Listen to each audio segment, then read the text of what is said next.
Hey there, Silver Tongue Devil here, and I found another game.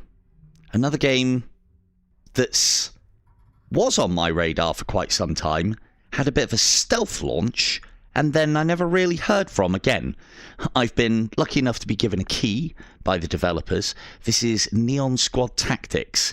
Now, first and foremost, this is trying to be a little bit of that Demio experience.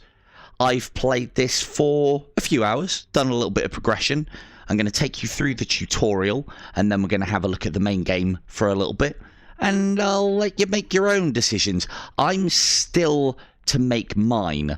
I've played it enough to see enough to think, yeah, it's worth streaming and getting some opinions on. I think this may fall short on the complexity for me, but hey, you might like it. It's very neon, as you can see. So this game is, I suppose the easiest way to call it is a kind of neon-y cyberpunk version of Demio. Yeah, you're going to get annoying straight away. So, this is our bar. This is where we buy our cocktails, which we can use to interact with the board and with the table and actually do various effects. Cool feature, not as well implemented as I would like, but we're going to play with that a little bit later. We have got, now here's a couple of things that do work well, that I think work great in this game. This one, like, coming to a wall. We've still got the pointer thing. I don't think you can touch these. We've still got the pointer thing. But coming to a wall, and then this shows the progression and the update of all of your characters, their weaponry, and their various bits and pieces. You come to this table, and then you get a nice selection of your various characters and their individual loadouts and the various bits and pieces that we can do within the game. We've got our upgrade board. We've got our character board. You've got a nice, so this would be your single player lobby and your multiplayer lobby. So this is your hub. This is where you play the game. It's actually quite good. The windows here aren't actually windows. These are screens portraying an outside thing, which is a clever way of trying to get round the effect. It doesn't look great on closer inspection, but it doesn't need to because it's all background. Now, what we're going to see about doing is we're going to basically have a play of the game. The game works along the lines in this part of you can use your left thumbstick for locomotion. You can change the speed of that, but you can also do the old grabby hands thing like we can Demio. There is no tilt table in this option. You'll probably see why there isn't soon. I don't think there's any pass-through either. As said, there is multiplayer. This is up to 4-player cooperative. I would imagine the way that the game works is the host, you play their file, and then the other players can take control of individual characters. If we do a giveaway, well, that's something that we'll have a look at. But we're going to be having a look at the single player today, because I think that'll tell you everything that you need to know about the multiplayer. So here is our map. This is our map of all the missions. Now, as you can see, I haven't done an awful lot yet.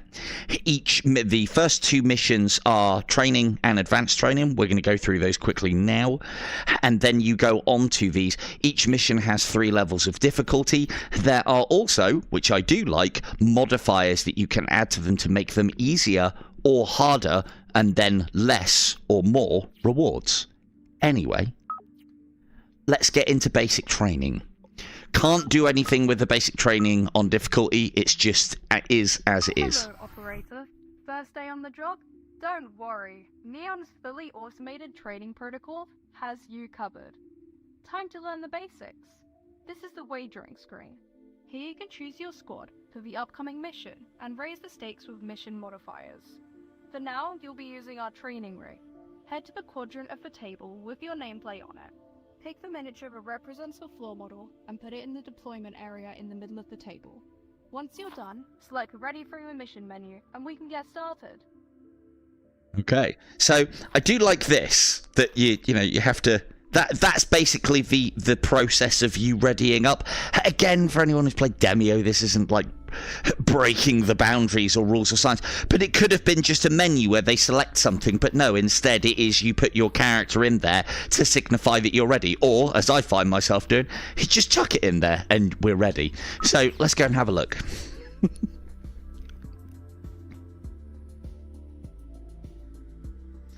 Now, I know Vega and Norb play games along the lines of what I play. I'm very much used to your XCOM sort of stuff, if you could call that complicated. Your training rig. To deploy the floor model, take a look at the menu above your wrist. You should see the floor model there. Pick it up and place it on the highlighted tile on the map. We'll start by moving your floor model. To move one of the units under your control, pick it up. A number of highlighted tiles will appear, indicating the unit's movement range. Place your floor model on one of the highlighted tiles to complete the move. So from here, we go to here. Take another look at the menu above your wrist. The wrist menu shows you your combat abilities. Grab the icon for the training pistol, aim it at the drone, and release the trigger to fire. You'll see its health bar deplete pretty fast when you shoot it. And so we have the wrist and the ability to do all of our things off of it. This one has armor. Armor reduces the damage of each shot that hits a unit. The floating bar above the drone now indicates its remaining health, while the number to the right of the shield icon is its armor. Try shooting the armored drone with your training pistol. Right, so, chat. At this important and crucial juncture, I will give you the opportunity, if you want me to turn that voice off, and I'll explain what's going on. But we'll carry on a little bit. So, the first thing that this sort of game reminds me of is an XCOM-style-y experience, but obviously a little bit more, well, yeah, I suppose it is in the same sort of sci-fi vein. You have various different kinds of pistols. It'll explain that as we go along. Each character has a number of action points. You can do a thing with an action point. We're just shooting drones at the moment, and you literally pick it from the menu and then point it at what you want it to do. Now, that's a good system because there's no chance of you making accidents. We've all made accidents in Demio. Training rig has a few tricks of its own. Acid weapons strip off enemy armor every time they hit a target. When you hit an enemy with an acid weapon, you'll see its armor rating decrease. Try using your training rig's acid pistol to finish off the armored drone. So this is the acid pistol, and we can see that this enemy has armor. Armor will reduce the amount of hit points of damage that an enemy will take, so the armor is actually quite effective here and will stop a lot of the damage. If we use an acid-based weapon, it strips the armor, freeing it up for additional shots. Oh, do you want me to do it again? Okay. There we go. Time for something a little more complicated. Please do. Has a barrier. A unit's barrier is indicated by the rectangular pips to the right of its health bar. Each barrier pip can block a single shot. Try using your acid pistol to take it out. So, barrier is the other thing in this. So there are, as I understand it so far, because again, I haven't played it that much, but I got to the juncture where I was like, yeah, there's enough here to show off, and, you know, you start making your own opinion on it. Acid reduces armor. Barrier is reduced by shock weaponry. So, acid takes off armor. Electric reduces barrier. You'll see that if we take a shot on an enemy that has barrier, it's not effective at all. It will reduce the barrier, but it won't do a lot. Don't worry, your training rig has just the thing. Shock weapons can deal some damage for a barrier, and strip barrier pips twice as fast. Select the shock pistol from your wrist menu, and try using it on the barrier drone.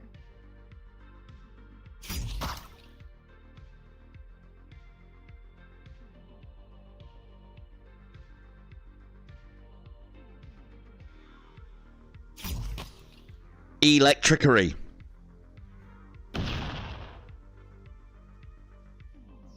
Okay. Hello, fourth wall. Time to test what you've learned.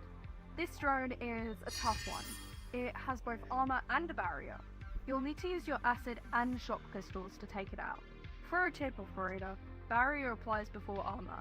You've got this. Thanks. Right, so this is the part, the voice that does all the tutorial isn't that bad in the tutorial, but when you're playing the game, she makes little quips between rounds, and it really fucking annoys me. So that might be coming off. So as we now know, barrier damage comes before armor damage, so we need to shoot this one with electricity to begin with. Bear in mind, you won't always have every kind of weapon going, but you may be able to compose a team. No, so armor next to the drone's health there, barrier represented by the pips. I actually think that it's when you're playing the game and you're into the game, I actually think it's really well done. It could have been done a lot more complicated than this, but at a glance at the bar, we can see its HP, we can see its amount of armor, and we can see its pips. The thing is, you just need to make sure that you're checking before you're shooting. So we've reduced the barrier, we've now got rid of the armor, and we've got another turn, so we'll carry on cracking on.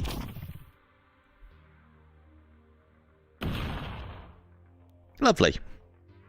Time to get serious, operator. That's Ooh. a lot of drones.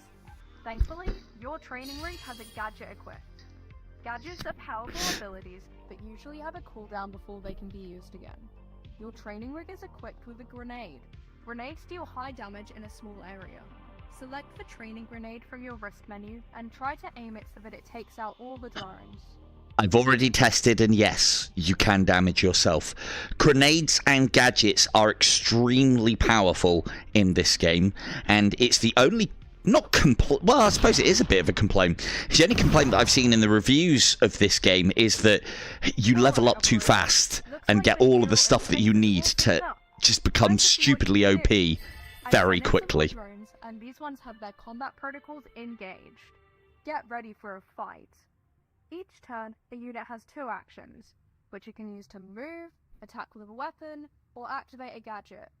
You can see your unit's health and remaining actions in the floating box above the floor model's head. The light green bar represents the floor model health, and the white diamonds indicate its remaining actions. Finish Hope you're all listening.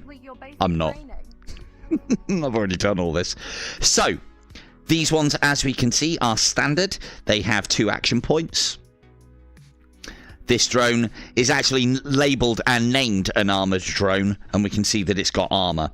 So I would have said, for multi-kill purposes, we want to get a grenade on those. We're out of range to be able to grenade. So first things first, we want to move. I'm going to move into hard cover, as in I am now blocked from sight on that one, which means I can't be shot at, and then toss the grenade over here. And then that'll give us a 2-for-1, because we'll take out 2 enemies with the 1 action point. That's us out of action points on all characters. Turn automatically ends. He moves and he shoots me. We lost some armor, so the longer you're in combat... Oh, where did you come from, barrier drone? What a prick! Now, during the tutorial, you're constantly healed, so we don't need to worry too much. With this guy's barrier, what do we use for barrier? We use shock. And as far as armor is concerned, we use acid.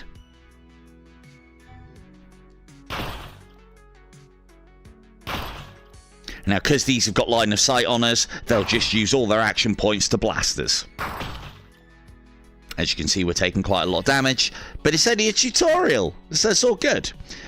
And then, I don't really see the point of physical damage in this game, because you can always get acid, shock, or various other effect things on it, but I think some of the physical stuff can be just generally more powerful.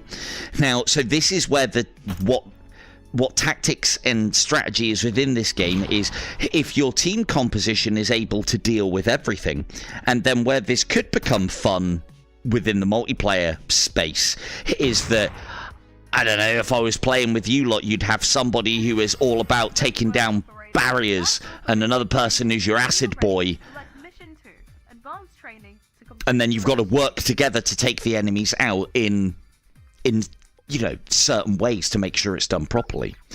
Visually wise, presentation wise, the art style, the graphic, and the arenas that you're in are great. The arenas are only going to be ever going to be as big as this table. Although this table looks very big, you can see how many tiles there are. Now, the Demio dungeons really sprawl. This is a lot more quicker hit than what Demio ever is. You know, if anybody's played Demio, even before the save feature, who uses the save feature between dungeons? Come on now. When you sit down to a game of Demio, you're there for 3.5 to 4 hours, right? Whereas this is a little bit more quicker and instant hits. Now, I want games that have big, long campaigns, but and the reason why I want that is because I want to grow my character and, you know, see a bit of progress and some sort of goings on. This instances thing isn't that. But that board over there, the upgrades that you can get across all of the characters are extensive. We'll have a look at that soon.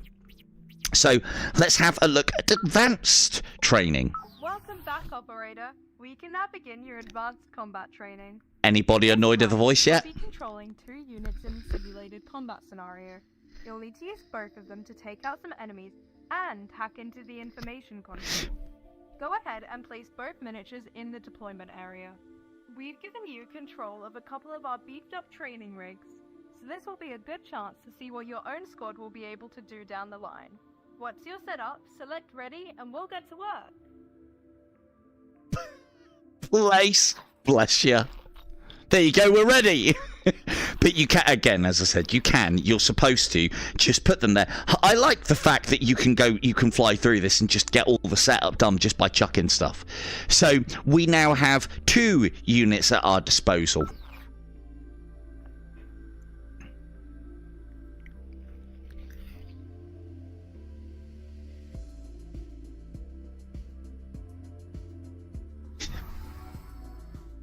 Oh, Okay, give over. Time to deploy your units to the combat simulation. Start by deploying the Oh, come on. She's a lot. Okay. I'm not turning her off this entire stream. You asked for it. Placing it on one of the highlighted tiles. So, we have our Fembot and our Manbot, Y and X models. These are obviously just training ones. The characters that you get. One of the things that I was concerned about with this game is I hate it in games that are good where the characters look shit. So, and these characters, even those characters are really good looking. I have been known in plenty of games to go for looks over actual tactical value. I don't know why. It just matters to me that it's looking good as you're doing it. Nice work, operator. Now deploy the floor model Y to the new tile that just lit up. Should have listened, really, shouldn't I? Chest cannons, exactly. Chest cannons. Your face in this simulated combat scenario are going to be tough, so it's time for you to learn about cover. Cover tiles are indicated by shield symbols on the ground. Moving a unit into cover grants it 5 bonus armor against enemy attacks. Try moving your floor model X to the highlighted cover tile. Now, cover is obviously a good thing. We like cover. One of the things that instantly got me with this game, from what I can gather, there is no way to kind of get up here. There's no way to skirt across the roofs or anything along those lines. And what gives me that impression is there are no tiles up here. If you look at anything that we can get onto, you can see tiles. This may not be a massive thing for you lot, but, you know, being able to zip line up to these things and go across the tops of the fucking level to rain down death upon your opponents, well, that's important to me. But there is levels to it. Now, the cover that we're going to look at is so far about as complex as this game gets.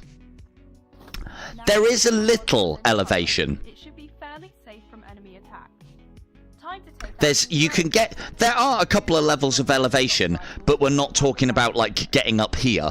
So, what did you want me to do? Shock rifle. So, shock rifle on the barrier drone. Sound effects are all good. The animations are all nice as well. There are still plenty of enemies. Hello, Von. And everything looks... When you are quite close to it all, everything looks quite clean, and then when things get a little further away, it gets a little blurrier. But I think we're kind of used to that in you know, Quest 3 land these days. So right, let's take Fembot, move into cover, and so hang on. So what the tutorial was telling us is, by being in cover, you automatically get a +5 to your armor. So the thing that I think, the thing that would add to this game, the thing that would add to this game for me would probably be a percentage to hit kind of mechanic, but it's not that complex. It's like Demio in that you pick your thing, you aim at the thing, it's a hit. So this isn't a percentage chance risk reward, this is a calculation game, basically. Again, kind of like Demio, you know, we've all been there, where you've got that room full of enemies and you've got to work out the attacks and the orders in which you can do it to try and wipe the room and take as little bit of damage back as possible. In that regard, this game is the same. Although Demio has that more interesting effect of being able to have your cards, and that being the random element.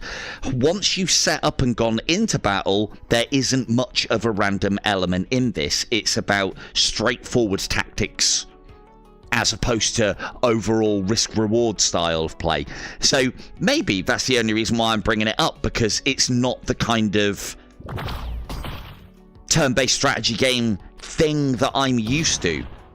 But again, I can't comment yet because I'm only 5 levels deep and there's a lot of levels apparently. The big guy looks really angry. Time to see how well your cover holds up. So, our armor. Lol, see?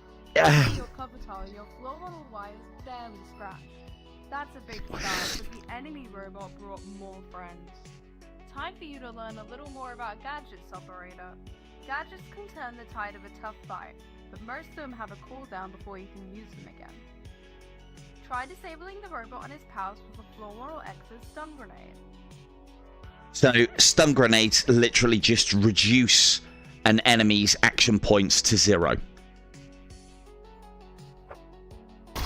Great work, operator. Time to press your advantage. Oh, does it? Take out that barrier drone. Ah, this one didn't get reduced because it's still got barrier. This one didn't reduce because it's armored against stun, whereas he lost all of his action points because of the stunning. So there is strategy and tactics to this game. As I said, it's, to me, straight right now, it doesn't seem as complicated as I'd like it to be. Probably don't ask. I thought exactly the same thing as what you're thinking of. We'll go and have a look later.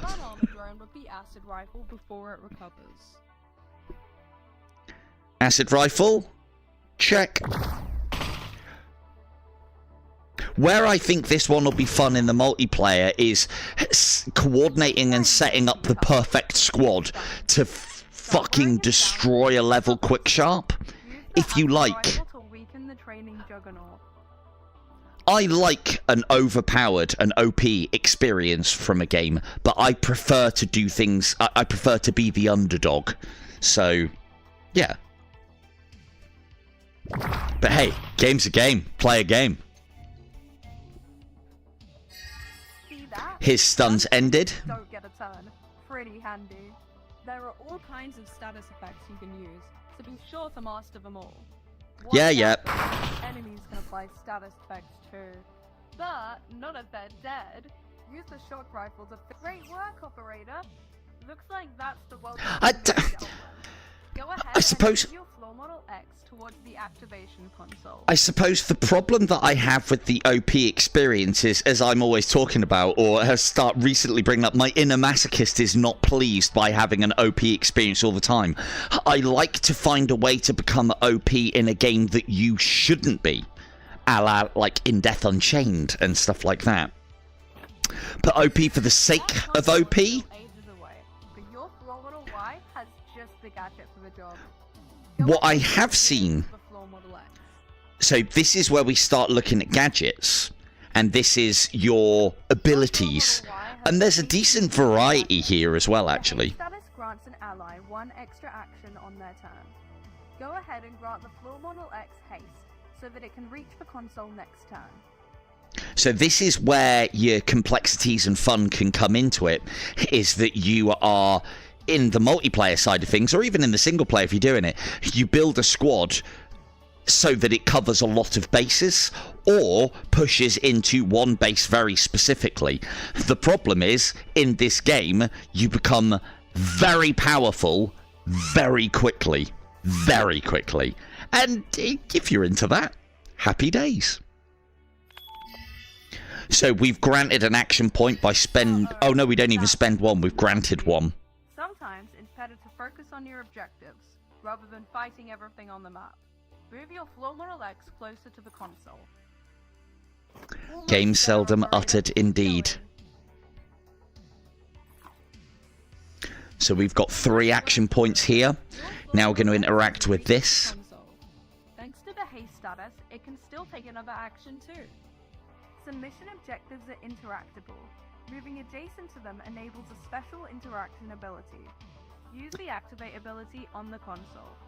Did you guys say that you're having trouble hearing her? Because obviously, you know, I'd like you to be following along with the... I mean, I'll explain it as we go along anyway, who cares? But yeah, she's pretty loud. I turned her down already. I turned her off when I was playing. Oh no, that behemoth probably hits like a truck. And your floor model Y is right in harm's way. Not a problem, there's a gadget for that. End turn abilities are special gadgets that end your turn early, and grant you a special bonus based on your... Thought she might be up. I thought she might be. Your floor model Y has the defense protocol ability, which grants it a point of barrier for each unspent action it has. Ooh. Use the defense protocol on the floor model Y. So, cool. This is where... this is where your ability side of things come in as well. And one of the things that I do like, a lot of the abilities that are in the game and added to your character are not separate. They are your end turn. So whether you end turn or not, we've all been there where you had a stupidly powerful ability that you need to activate at the end of your turn, but we forgot to do it. In this game, they actually add that ability as your end turn button, which I think is quite good. So we've just used 2 action points to get to barrier. Barrier is quite powerful. Our barrier is now stripped, but we didn't take any damage. Without a scratch thanks to the barrier from its defense protocol. You've done great, operator. Now it's time for a victory lap. Use what you've learned to take that behemoth down. It's pronounced behemoth. So we're now going to move into position. This guy is armored and has a decent amount of HP. The shock rifle won't be particularly effective against him, so we're probably better off stunning.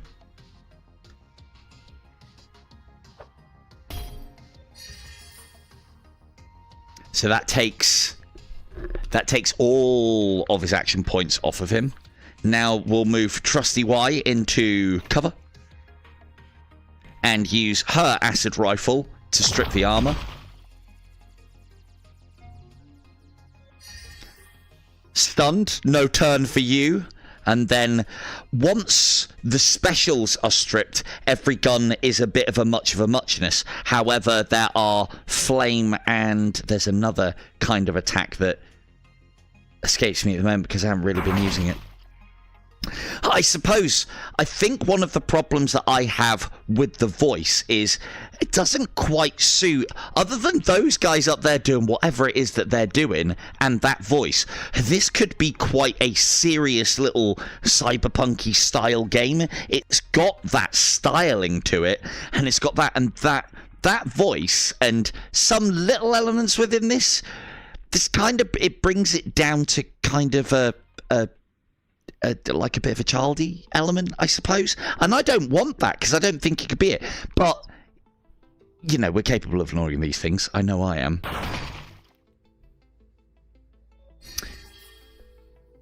And then one more.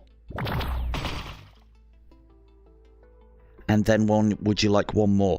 One of the things that I don't know, and I don't think happens, is you can't be flanked. So once you are in cover, you have armor indefinitely, which seems a bit strange to me because, in fact, let's test it. So we are in cover, and I'm getting the cover bonus of +5. I'm going to... Will it let me?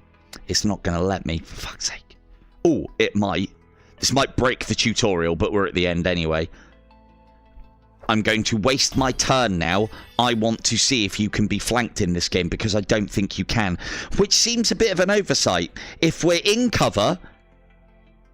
sorry, no, I'm playing this with controllers.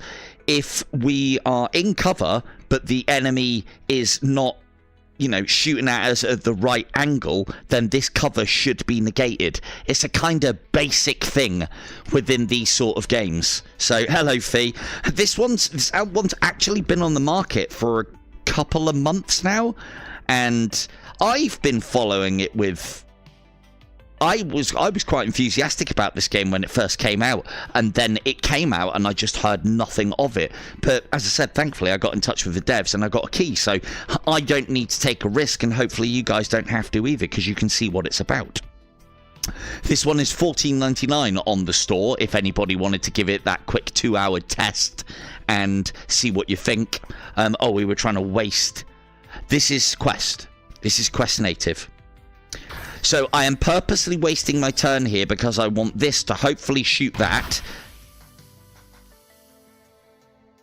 Excellent.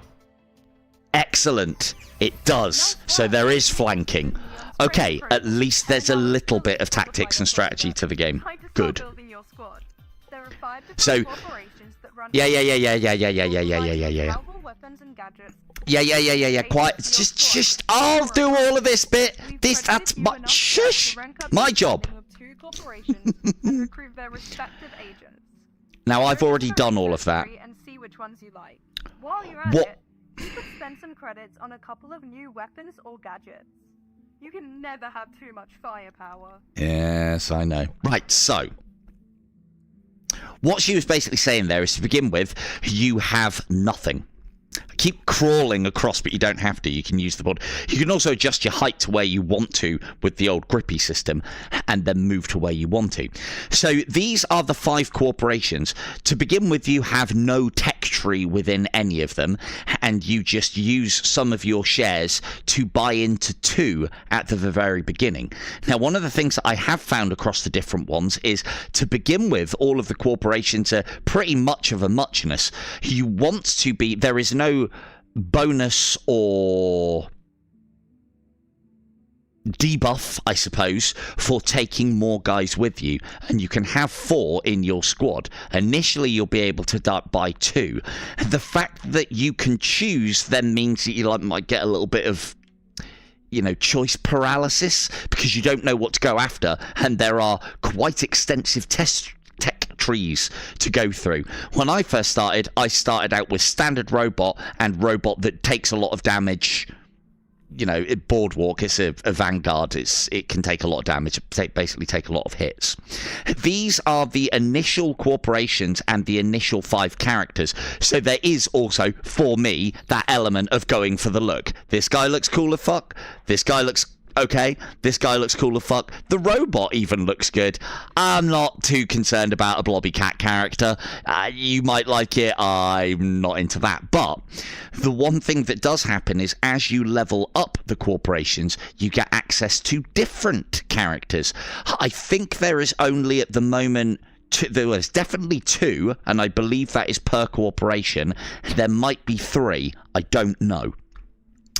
Let's have a look at our characters. So,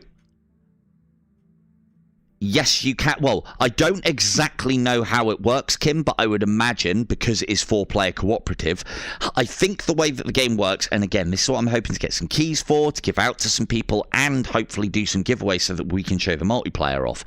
I would imagine that, because there's nobody playing it, so I haven't had the ability to have a look, but I would imagine the multiplayer lobby connects to the host, like then between us, we get to select a character each, and then sort out their loadout based on what the host hath got, and then you can just basically progress through the campaign as you would normally do. So we have now, some of the characters are actually quite interesting. I haven't got all of the corporations unlocked yet because I don't want the fat blobby guy. Again, it takes away from the vibe, and I'm all about that look. This guy's actually is a hologram. He's a hard light hologram. Awful. Here's our rimmer, basically. That's our rimmer, kind of. You've got your basic combat bot, which I've got. That is the latest one that I've just unlocked. You'll see that I believe he's got even more actions, shed loads of armor. He's our frontliner, basically. Then you have this one, which I wasn't particularly amazed at the design. It looks like a bug wearing a top hat, but again, you might be into that sort of thing. The beauty of it is there's enough characters for you to get the team composition and look that you want, you know? I was into Fashion Souls when it was a thing, not wearing armor and weaponry because it was good, but because it looked the part. And then this is the Vanguard guy that we started off with to begin with. Now, how they look is actually quite important because certain upgrades that you can get for certain corporations affect certain types. So I don't think humanoid is in the game. You have robot, insectoid, hard light, and then, I don't know, whatever these guys are called, bio something, e-goop. We'll get him unlocked tonight so that we can have a look.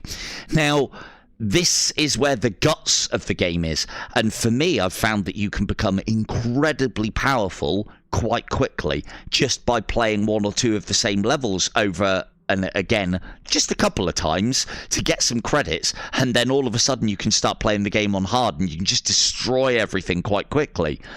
That might be your bag. It's not mine. I want difficulty, but I can't talk too much because I've only been playing the game for 5 minutes. There may be a lot of stuff that is not covered in the glossary that we're going to come up against, and I hope so. I really do. As far as the tech trees are concerned, as you unlock one, and these are done with credits and then various other resources as you go, as you unlock them, that adds chits to the current character. When you get far enough, you can upgrade that character. I believe it improves that character and then can also give you an additional character as well. You can see what our next reward is here. It increases the health regen ability of the robot. Also, as you upgrade your characters, like for instance, I have this one up to level 2, so the next level is level 3, because like 3 comes after 2. And as you upgrade these as well, you are then also able to pay to upgrade these. Now, it might sound complicated. It's not. It really isn't. So, for instance, as you can see here, I have bought armor plating and armor chassis. These are 2 very good things that one anybody can use. That one is specifically for robots. Now, it doesn't actually say that on them, which again is a bit annoying, because if I'd have known that one of them was for all characters and the other one was specifically for robots, I would have got one and upgraded it faster. But again, these are the things that you play and find out. What these do is these are just additional passives that you can add to your character. They don't, unfortunately, have any visual effects on the character. Again, that's something that I like. As we get armoured and more powerful and things go on, I want to see them. The weaponry does change colour, though, at the very least. All the weaponry is very much of a muchness, but just comes in different colours. So, for instance, that's the flame sniper. This is the normal sniper. In fact, are they any different? I suppose the models are slightly different, aren't they? Yeah, okay, fair enough. Credit where credit's due. They have made some of the models ever so slightly different across the different corporations. So basically, the way to sum all of this up: poison, flame, physical, acid, shock. And then because we've played the tutorial, we know that what most of that does, except we don't really have much of an idea of what poison does, but I'm sure we can figure it out. We know what acid does, and physical just has no particularly special effects, but I think they can get more dated. Now, where all of this comes into its own and adds that level of complexity is all of these upgrades that you can get weaponry-wise can be equipped to any character. Now this I really like, because I can pick the character that I want and give it the weaponry that I want, so I can fulfill the role that I want to, first and foremost. You'll also find, and I haven't found anything to stop you doing this yet, abilities. Any ability unlocked on any character, I believe, can be equipped to any other character. And so, what that means is that, for instance, we can take our big beefy robot here, and I've already set him up. So I have given him a flame burst rifle as his main weapon. I have given him... Oh, no. Why's he got that? He's got multiple weapons. Ooh. So he doesn't get a pistol, he gets 2 primaries. Interesting. I mean, he's pretty beefy, isn't he? So this is our slow-moving tank guy. As you upgrade the guns, they get replaced by the next level, so you don't need to like search through menus upon menus of things. You'll always, providing you're going for the right one, be equipping the most efficient and most effective version of that one. But again, we haven't got everything unlocked here. And if I go on to, say, Flame Burst, so we'll have the Flame Burst as his primary, and then as his secondary weapon, we'll equip the shock version. So he's now capable of dealing fire and shock damage. Good stuff, right? End turn, we'll put the repair protocol on him. Oh, he's already got it as standard. So it looks like end turn stuff can be equipped but can't be changed on some characters. And then gadgets wise, we have got, like at the moment, we've got fire breath, which he can have. Fire breath on a robot, brilliant. He can have fire breath, but I'm going to put frags on him. Hello, weebs. And because I intend on getting him in quite close eventually, because he is slow moving, we've put something on him which is very short ranged but does a lot of damage. A lot of gadgets, some of them don't actually take up any action points either. Now let me just try and make sure I've got these correct. There we go. So we can have up to 3 gadgets. We can have 1 mobility gadget. At the moment, oh no. All the gadgets. So these are the categories. So for instance, I'm going to forego having incendiary grenades, and we will have the quick step ability, because quick step basically gives you a free move and has a cooldown as opposed to using an action point. That's good for mobility. And then we would be able to replace one of these, probably the frag grenade, with either a deflection array, which is basically a grenade that gives your allies and anybody in the radius shields, or repair nanites, which allows you to heal. These are your support things. Again, I haven't unlocked an awful lot yet. Now here's the kicker with this guy, is that as far as passives are concerned, we haven't got a massive amount of choice for him, but he is a robot, so that we can have armor plating and armor chassis. So amount of things that you can equip is, I think you've got 10 slots on your hand, and you can have a primary, a secondary, 3 gadgets, 2 passives, and a partridge in a pear tree. Yeah, a partridge in a pear tree. So there you go. And you can get instead of having everything on display, you can look at it specifically on what it is and what it does. So for instance, oh, I need a decent acid weapon out of what we've got unlocked. Well, I haven't got any, so I don't need to search for it. So that's this guy, and I've just unlocked him, so I haven't used him yet. I've got everybody else set up with, so I've made a point of putting, so the different characters have different properties as well. For instance, the barrier guy is fast, has the least health, but starts off with barrier as part of his character class. The robot starts off with armor because he's a robot, he's armored. The insectoid queen type, I can't remember what hers is. I think she just starts off with quite a lot of health and gets the ability to regen later on. And then the Vanguard is just another robot. We're going to be replacing this dude with this dude. Or I get rid of the queen.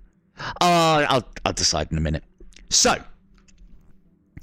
now, I will get to the bartender. We'll get to you in a minute.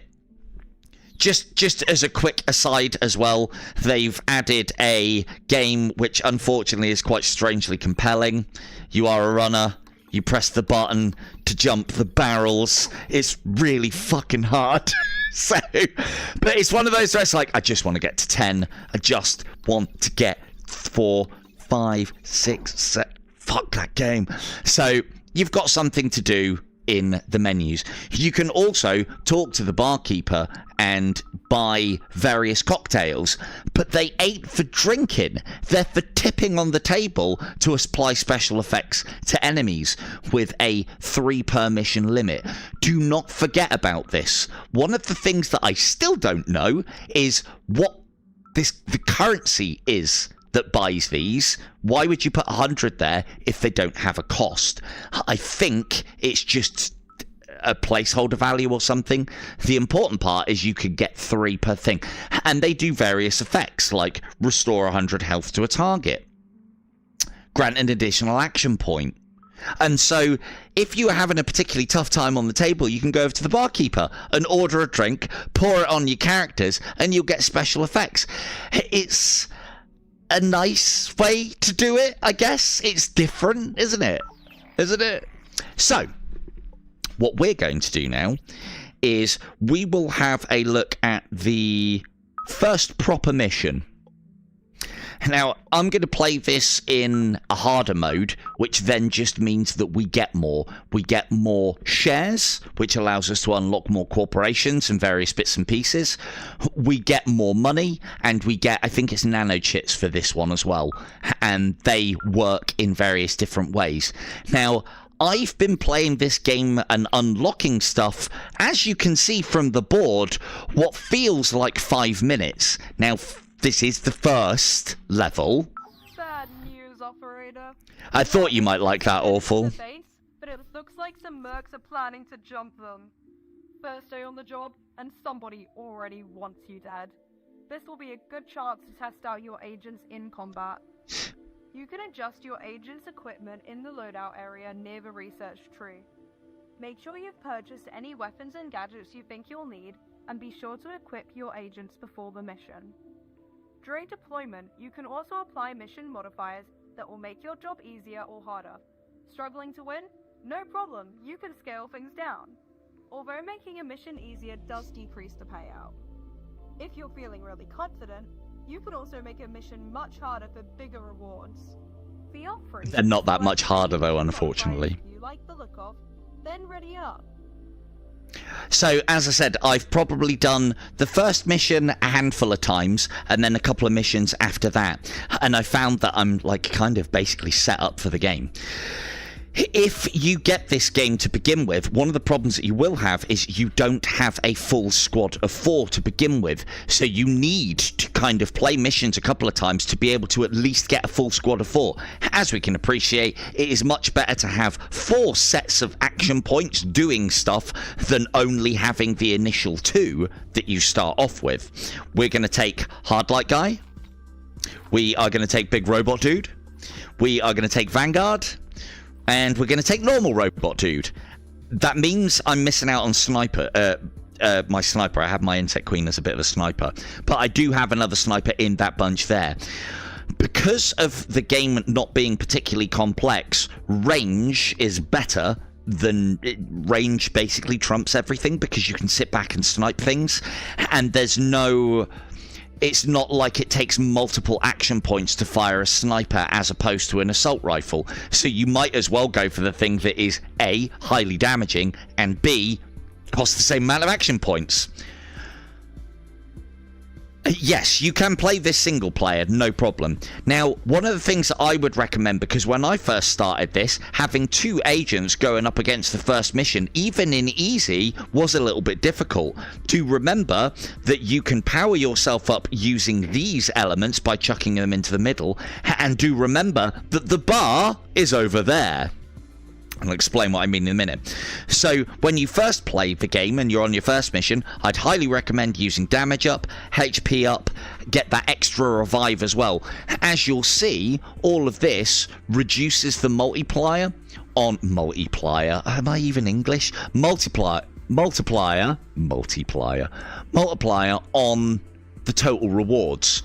We don't want to be decreasing our rewards because... we'll be alright. I'm going to see about reducing our team's damage and reducing our team's HP, because quite frankly, we've got everything that we need. The other thing that I can do is that I can go all in. And all in not only doubles the multiplier. Can I still read about all in? Yes, I can. Rather than tell you, I'll read it out for you. So here's all the information on the wagering chits, just in case you don't know what they do. Emergency nanites, you get 3 revives, I think it is. Or yeah, 1 auto revive back to full health. Refined ammunition and reinforced armor are the increased, cheap and fragile are the decreases. All in. Doubles all mission rewards. Failing a mission... whilst all in, will result in half of all of your fucking stuff lost. So, unless you are incredibly confident, do not go all in. It'll be funnier this way. I promise it'll be funnier. Because I've said, you know, there's not a lot of tactics to it, you know. It's all about damage output and range, basically.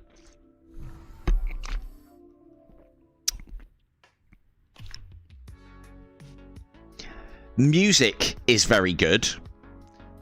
Decent little, like, very cool vibe. I still don't know what those guys are doing.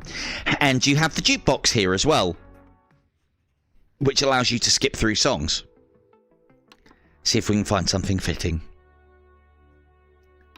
Probably getting demonetized right now. Yeah, basically.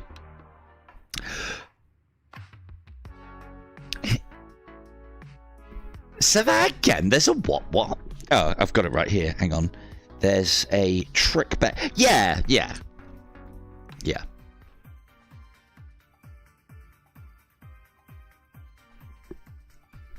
I mean, that suits more whatever motion this is that they're... I mean, I know what motion that is. That is not kid-friendly. It's important. It's important that we get the right music. There's quite a lot of tracks as well. Yeah, that's it.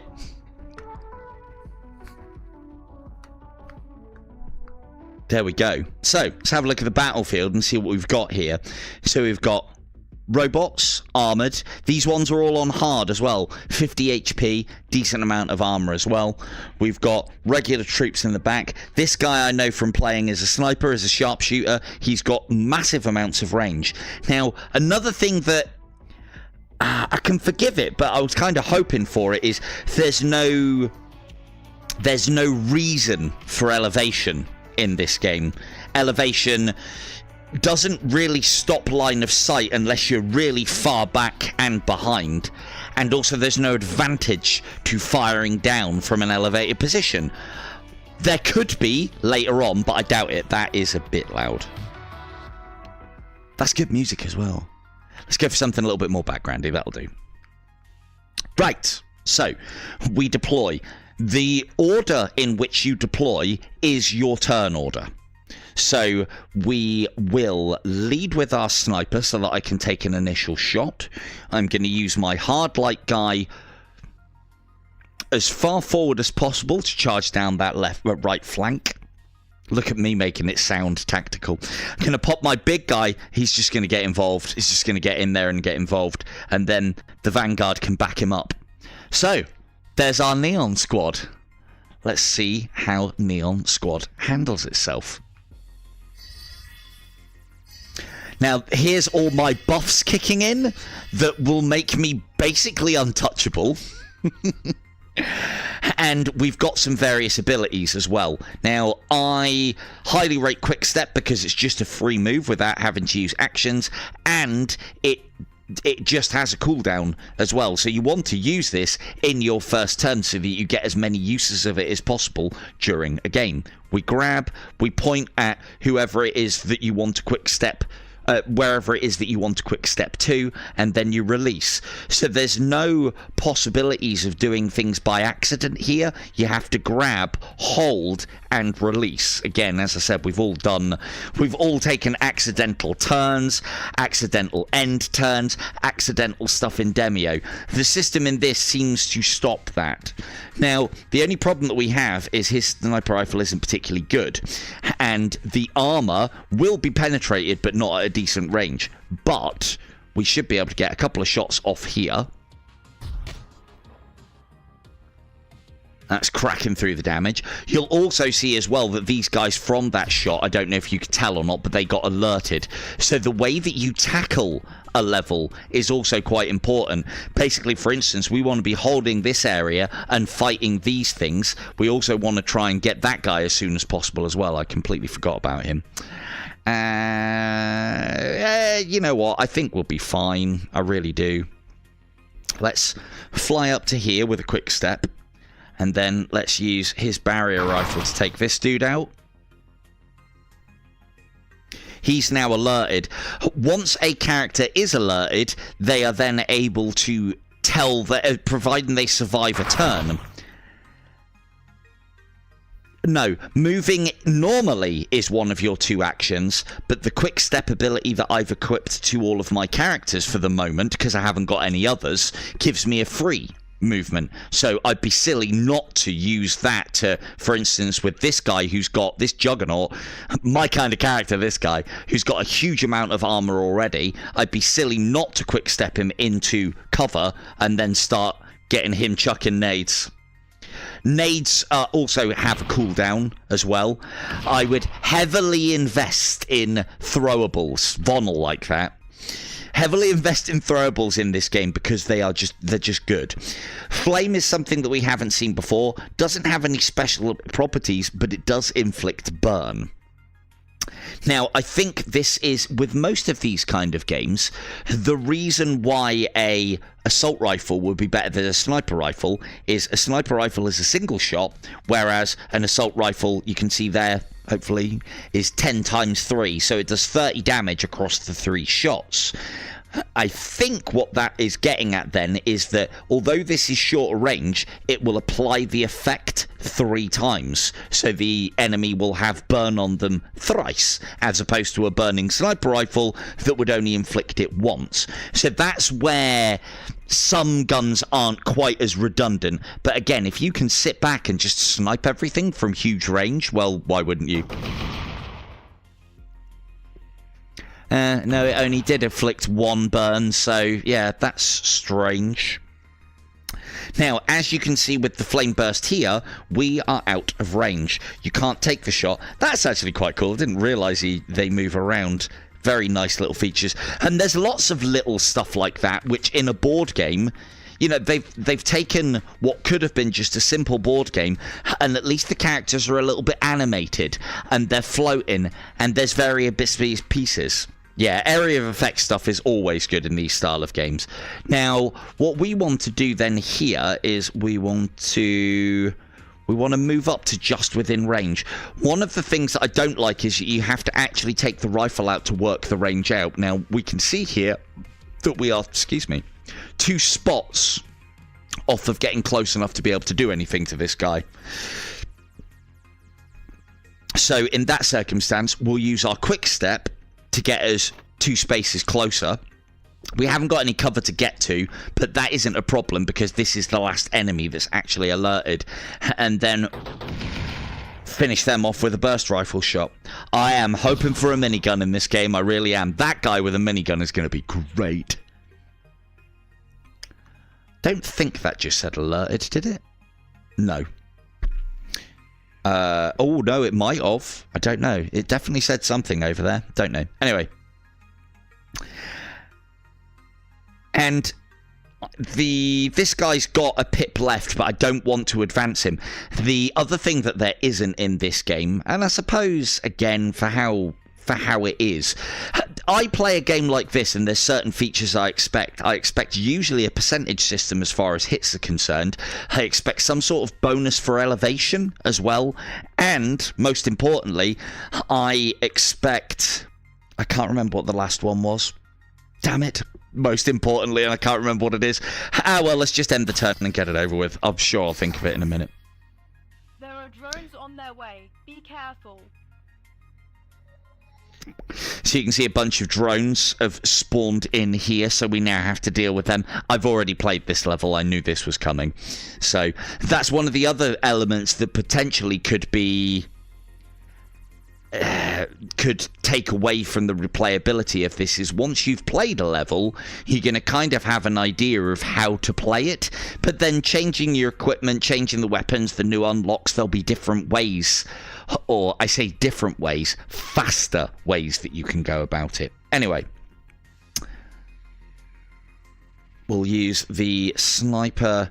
So this is where I should have thought about who goes first. I should have had my acid and my barrier guys going first and my sniper rifle guy going last. But there you go. Hello, me mister. How we doing? We will... This one's close range enough for everything anyway, so we use the sniper rifle on this dude. See if we can get him finished up. We won't be able to.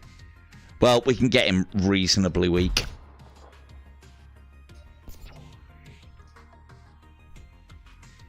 And now this one is going to be blocked because of line of sight. They've got that in at least. So we will make use of what we do have, which is shots on him. And then what we're going to do is we're going to... Our hard light guy is actually our fastest guy. You don't have to pick up sprint... And quick step you have to use from the menu, but as far as movement is concerned, you can just pick up the model and move it to where you want to. We're going to tuck in nice and tight here, because I know there's going to be some things here. And so if we've got cover from them and not alerting them and can fire back, well then that's obviously a good thing. That was the most important thing. The third thing is a randomness and a variety. Like, even though Demio has only got so many levels, every time you play those levels, even though the maps are the same, they're different because of spawns, because of roaming monsters, because of how things are done.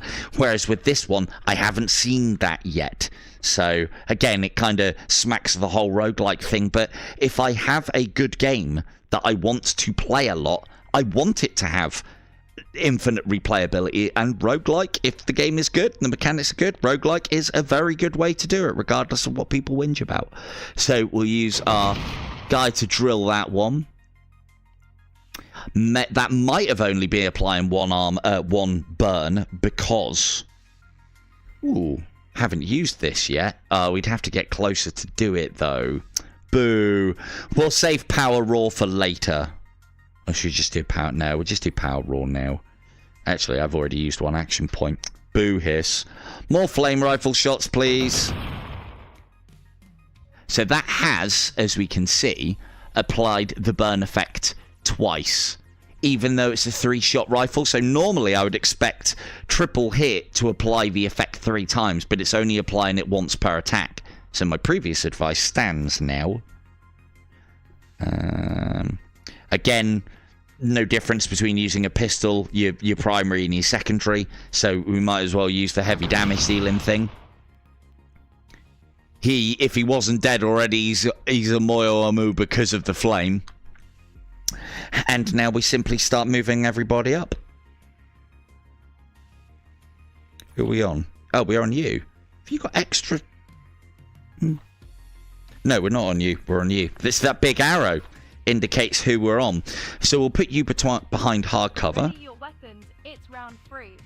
This I don't like, because she has a comment for most rounds. So we've got more robots coming in. We will deal with that backline. One of the things that I have found as well is, and again, this, you could like this or not, I don't know. If you can clear all of the enemies on a level where there are enemies spawning in over certain turns, if you can clear them fast enough, you can end the level prematurely, which then means that you can get more levels done quicker, which means you get your rewards faster, which means you can level up quicker. Again, I don't know whether I like that or not. Are we actually in range to throw that? We're not. Hang on. Yes, we are. The one thing that I do like is if I throw the grenade up here, it won't get him, as it shouldn't. But I've seen some games that are like, oh yeah, man, error effect is error effect. It doesn't matter about elevation. In this game, it does. Look at that. That's Von, that is. Look at that throw. Bam! Easy job. Well done, Von. Again, another thing that I'm missing. This would have got a point up, or would have gone up at least a peg if I was able to rename all of my characters. But then I suppose when you're playing the multiplayer, you'll have the class and then you'll have each other's name here anyway. So it's kind of like that. But then, you know, I want to rename like I did with Starship Troopers, and like I want to do with Aliens Dark Descent. I want to rename all of my characters to you lot. Get you invested! More so! Right, what do we do next? We'll pop a sniper shot on you to finish you off. How's the other thing I was going to say as well then is, well, I mean, maybe hold opinion until later on, but how's things looking? Because as I said, I don't know if anyone's watching it in 4K, but you can, as my streams should be looking a little sharper now, all thanks to some filters I found. You know what? Could we? Do we have enough? 1, 2... Well, yeah, obviously, Von. Well, I mean, what else am I supposed to do? Oh, okay. Let's take you out. I think that short circuit ability... I don't know exactly what that does yet. I know it strips... Who are you talking to? Here we go. Let's see what Power Roar does. Impressive or no? So we'll move out to here. And again, remember, I think pretty much anybody... It might be a robot-specific ability, I don't know. This does range of 2, 60... Sorry, I need to touch it to be able to see. Range of 2, 60 damage, inflicts blind. Oh, I just threw up on him. Sweet. Robot puke. Happy days. He's gone. Isn't it just? And then we'll move this guy up here. And we will end turn. Again, if I had... Because I'm ending my turn with action points, I can heal. And there's various abilities that you can change this to. I have to actually do that. Right. He's now alerted. Of course he is, because we stepped out.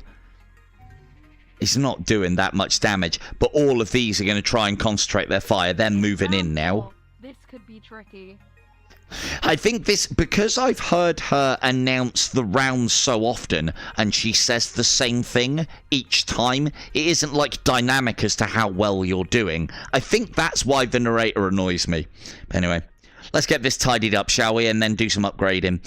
So, we haven't got our quick step back yet. Hello, Ken. Yeah, it's not 4K, is it? But yeah, 1440. Or isn't? There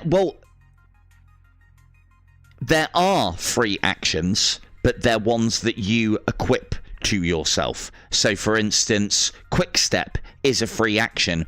If you were to forego repair nanites and a grenade, you could have just free actions and then a rifle and a pistol, or a rifle and a sniper rifle and a whatever. There are hand-to-hand combat weapons in this as well, if you truly want that Demio experience. The one thing that I do like is the diorama of it all, and the level that you can get down to, and the angles that you can get down to look at the action is really great. I don't think there is a way to turn off all of the health bars and all of the bits and pieces so that you can take like a little bit of a, I don't know, you could take a picture if you really wanted to. It's not necessary, but I like the ability to remove the numbers pinging up and the life bars just to try and get that little bit of realism. But again, you look at the environments here, and this is the benefit of something that isn't roguelike, is everything's modelled and there's all sorts of stuff everywhere within the levels. I suppose it's just a little bit of a problem is every level is only ever going to be able to be this big. How much can they do with that in that levels? Well, we'll see as we play. We will see as we play. Sniper rifle. Out of range, out of range. Oh, he's not though. Unlucky, son. Bam.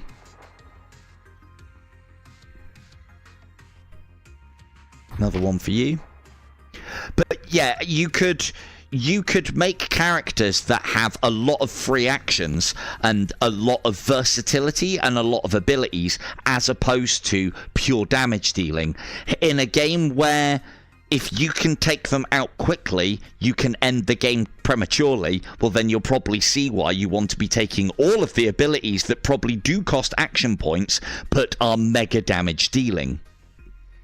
Let us, have we got our quick step back yet? No, it's still on cooldown, and you can see that it requires another turn there.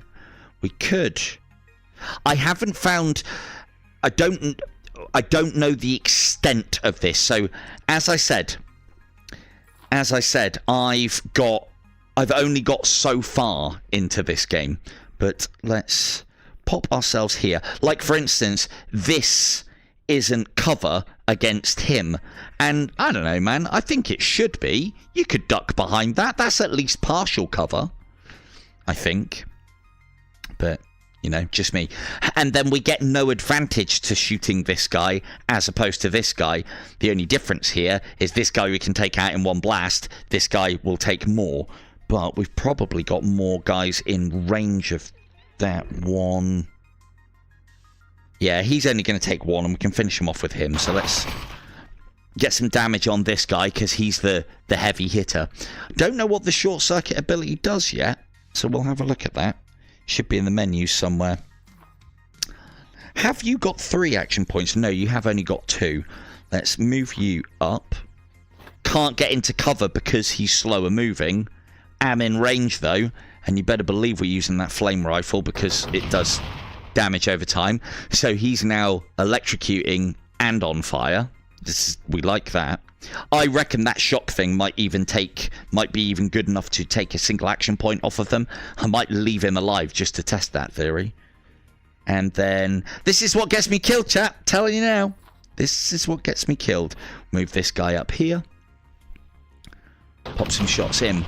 I suppose one of the things is I've seen a lot of the games, and even played some of the games that Tin Man Games have done, flat screen.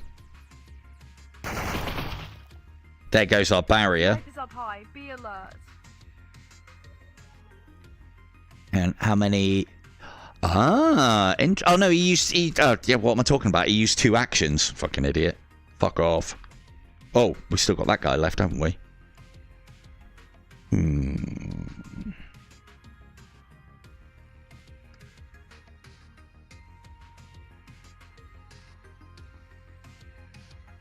This guy, look at this guy cowering at the back still.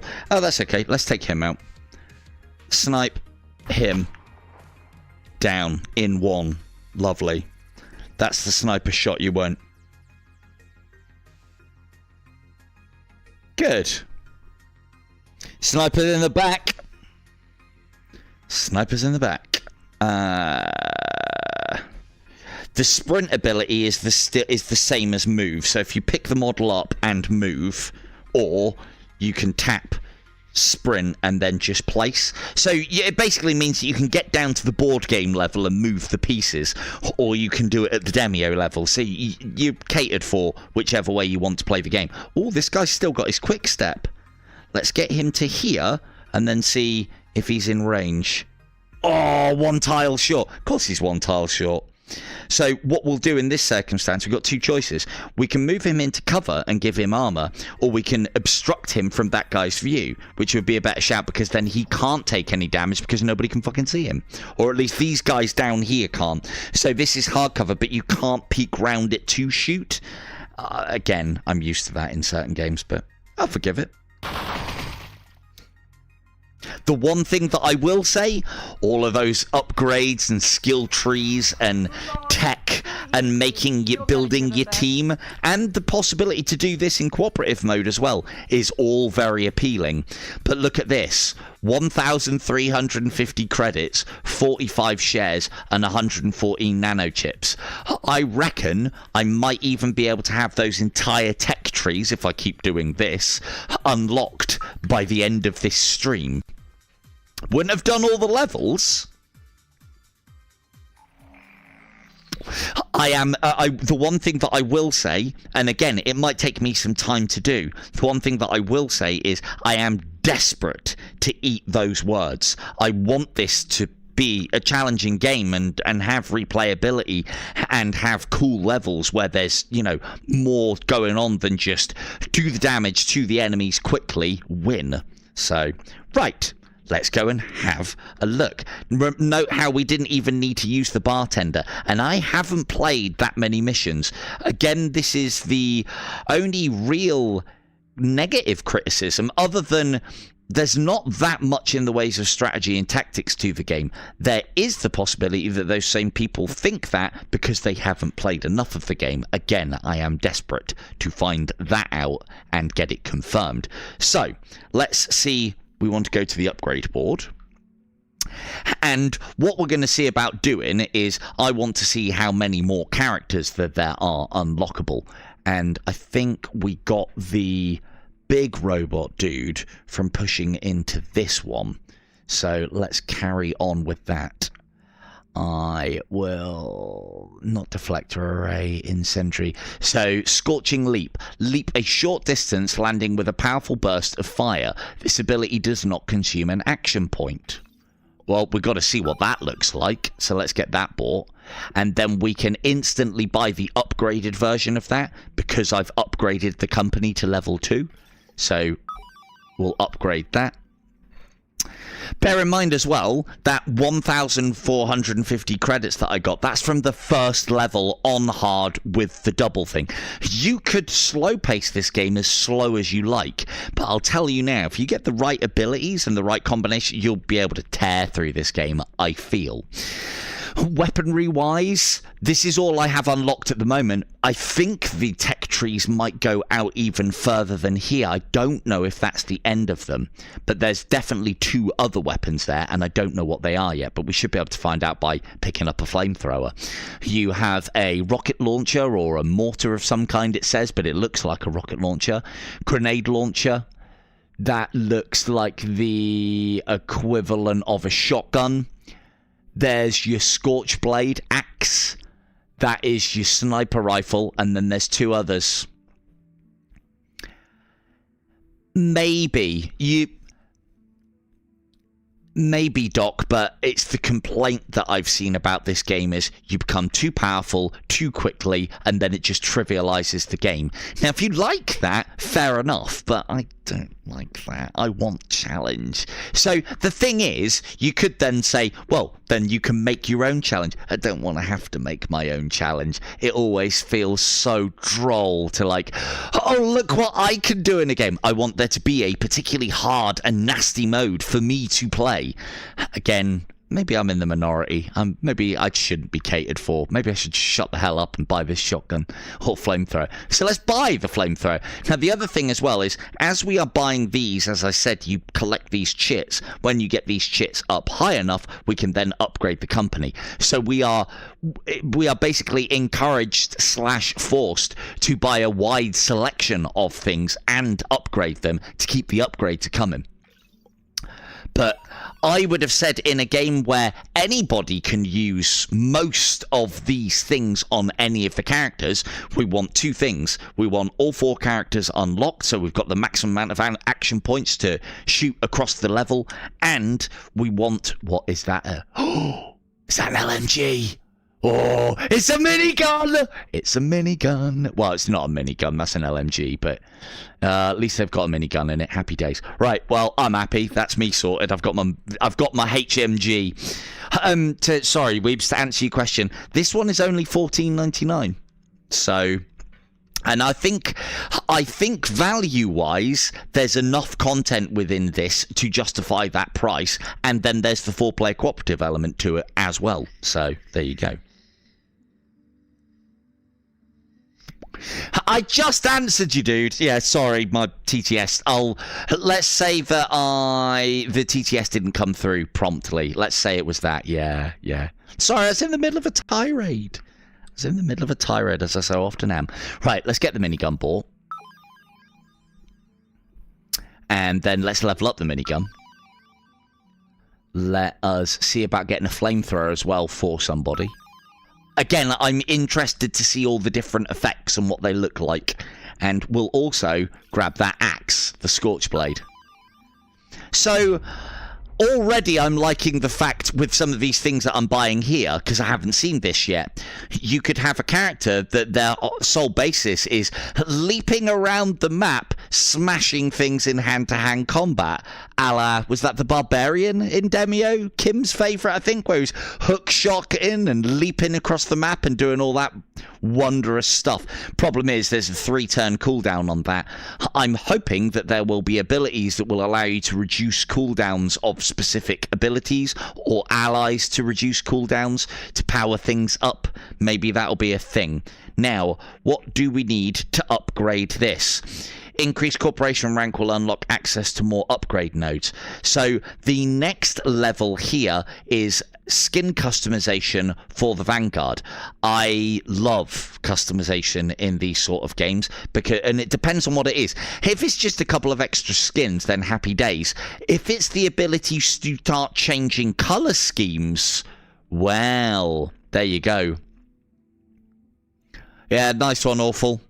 Nice one, Awful. I'll get you behind the bar when we're playing this. You know how to run a bar. Please don't drink all the profits. So, we have got a decent amount of credits left. What else can we do here?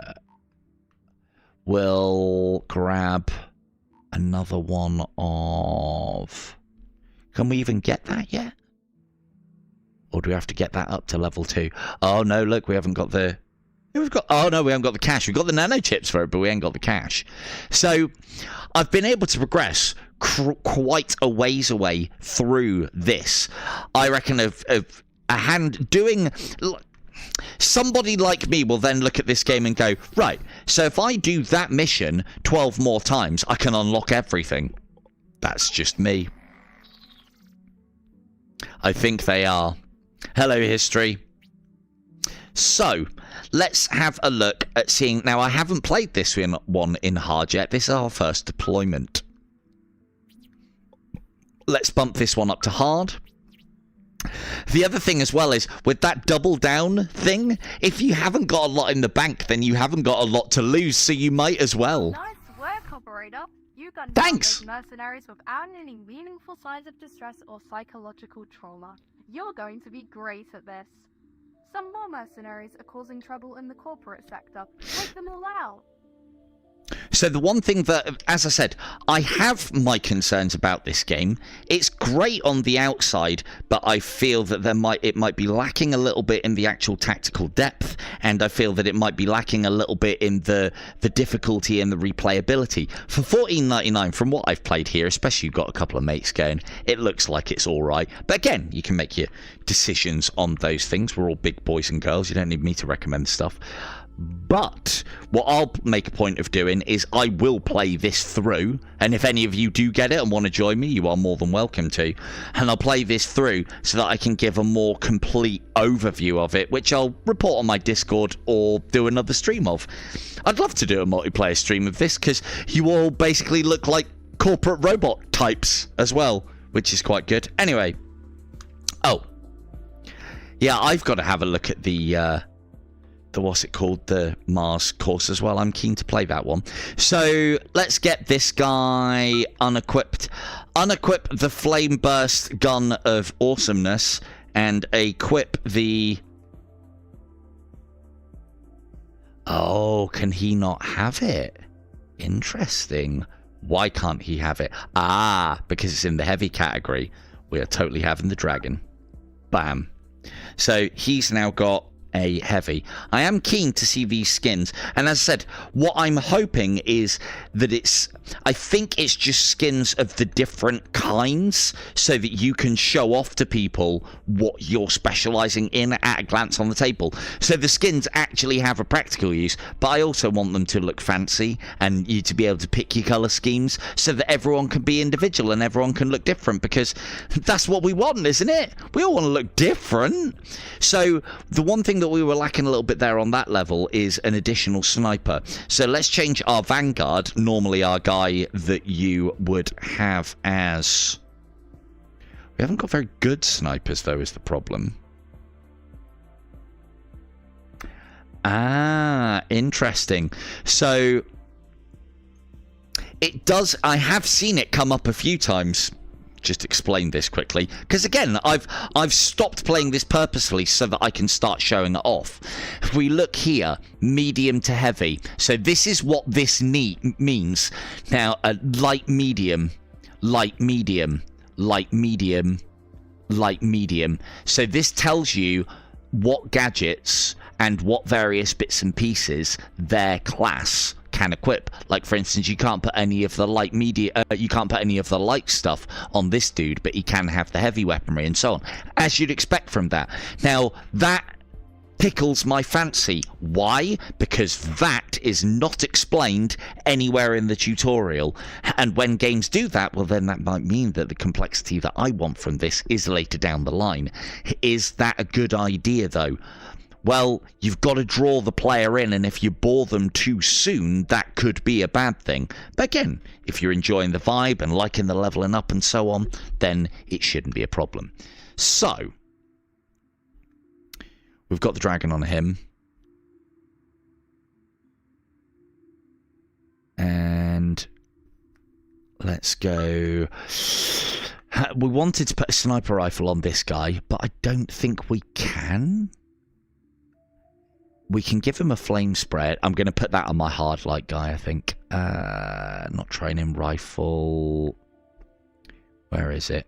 Cheap sniper rifle. There we go. That's all we have at the moment, but I do feel like we're going to need to start pushing into better things.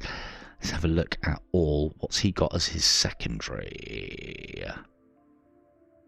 Sniper and a pistol as a secondary. Why have a pistol when you can have a rifle? And we'll go with the shocker as his secondary. I would imagine there are certain classes where you can't have... Well, yeah, there are certain classes where you wouldn't be able to have a... this guy can only have medium and light. Because there's not very many... The problem with that is because it doesn't look like there's many restrictions on your inventory at the moment, well, then you're always going to take the best. If there's nothing to limit you, then you're always going to take the good stuff. Anyway, let's turn our hard light guy into this jumpy around flamethrower no, jumpy around melee dude that I want to. So in that circumstance, then we'll keep him with the. Let's equip the Where is it? We want to give him Scorching Leap, and I want to give him the hand-to-hand combat weapon that we just got. There is a possibility. Ah, there it is. Primary weapon, lovely. Secondary weapon, he can have a shock rifle. Oh, and here it is. There is restrictions. Why is he not allowed that? Okay. So this guy is only allowed 1 light and 1 medium. So this does have some of the restrictions that I was hoping for. That might change things. In that case, then, he can have a cheap pistol as his secondary that still does the electric damage. Now, what I want to do is we'll get rid of his... Oh, we don't need to get rid of anything. He hasn't got the ability. So let's pop that on there. So he now has Scorching Leap. One of the things that I would say would be good from the devs is the ability to grab these and place these in the places, because it might just be easier. But you can tell at a glance. Hello, Mel. You can tell at a glance. Oh, and you can also press on them as well to find out what you're missing. As you can see, because this is a hard light guy, he can have armor plate in, but he can't have that special stuff that we had for the robots. So, but I digress. He's got the repair protocol. Right, I think we're ready to give that mission a spin. Now then. Let's take Hard Light Dude. Let's take Big Heavy Robot Dude. Let's take Vanguard. Let's take him. And we've got now 2 snipers in the group. We're going to reduce the damage that we do, reduce the HP that we have, and we're going to double down to make sure that we get all the rewards. Again, I've played this mission, so I've got an idea of what to expect.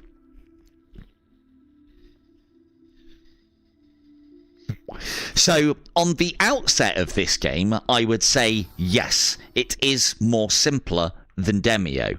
However, there's a few things that I'm starting to see now which might add some complexity, providing you don't become too powerful too fast.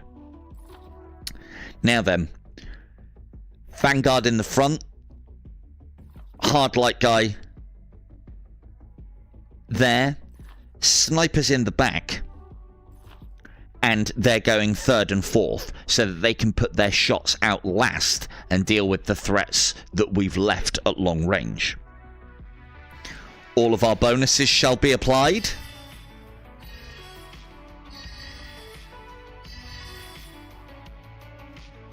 Lovely. Now then, as I mentioned, we're going to use our quick step ability, because I think I put it on everybody again, just to make up that distance. This is the one guy that I don't need to worry too much about getting into cover, because he's got a shit ton of armor. He's also the slowest moving. I tell you what, I mean, it could be a minigun, couldn't it? Look at that. That looks fucking great. Thank you, devs, for putting miniguns in the game. I do love a minigun. It doesn't have the multiple barrels of a minigun, but at least it looks fucking dangerous, doesn't it? And that's what we want. Now, these are fairly easy. Oh, I can get to him as well. Problem is, if we shoot him, it'll alert these 2. And we are... Oh, that's good. I like it. And he got burnt twice there as well. Interesting. I'll use someone else to finish him off now that he's alerted. He's done. Good. God, that only took 20 health. So the miniguns are quite weak, but they do a lot of hits. So, I mean, that's kind of as they should be. Now, our hard light guy is fast. So we can get him straight into cover. There. Oh, we're gonna use our flame leap, aren't we? Interesting. Okay. Oh, he hasn't got the... Ah, he hasn't got the quick step. Can I actually get him into range to do anything? I can. Might take some damage, though. Ah, never mind. We want to see what this does, don't we? Let's go. As expected. That's what you want, isn't it? As expected. Now, again, what I would expect from a melee character is if you move that melee character into melee range with something that is only a gun character, they wouldn't be able to shoot unless they got away from you, in which case, as they move away, that you would get a free hit. That's the level of complexity that I want from a game like this. I don't think it's going to happen, but I'm hopeful. I'm nothing but hopeful. Now, can that grenade get 2? No. Could put the grenade over here and get... Oh, both of those. So that's quite cool. If I go to this elevation... Oh, I wonder if that's because it's a flame grenade. So from that elevation, it'll get everybody. From this elevation, it'll just get those 2. We can do a lot of damage with this grenade as well. Probably enough to kill all of them, you know. Oh no, I can't get all. Getting these 2 is good, though. Look at Action Rimmer coming in with his hard-lightedness.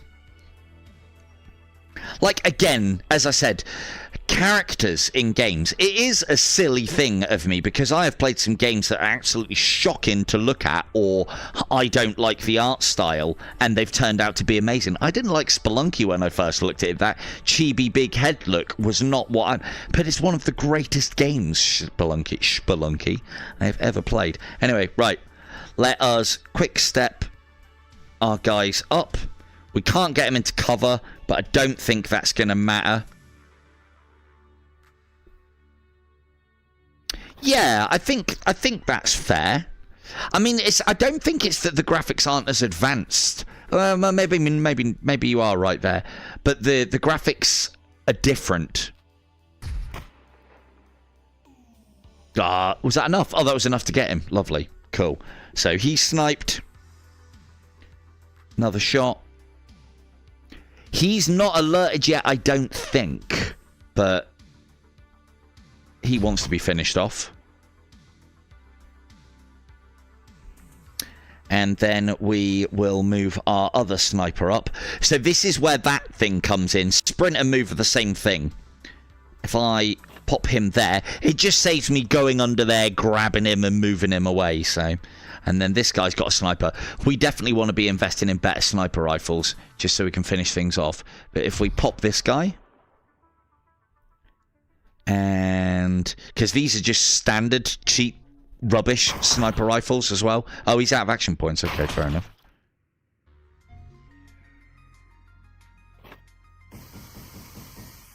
Hard light guy's getting cooked. Ready. It's round 2.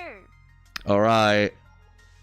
So here's what I was saying. One additional enemy has spawned in. As the rounds progress, more enemies will spawn in up until, depending on the level, between about round 4 and 6, they'll stop spawning in.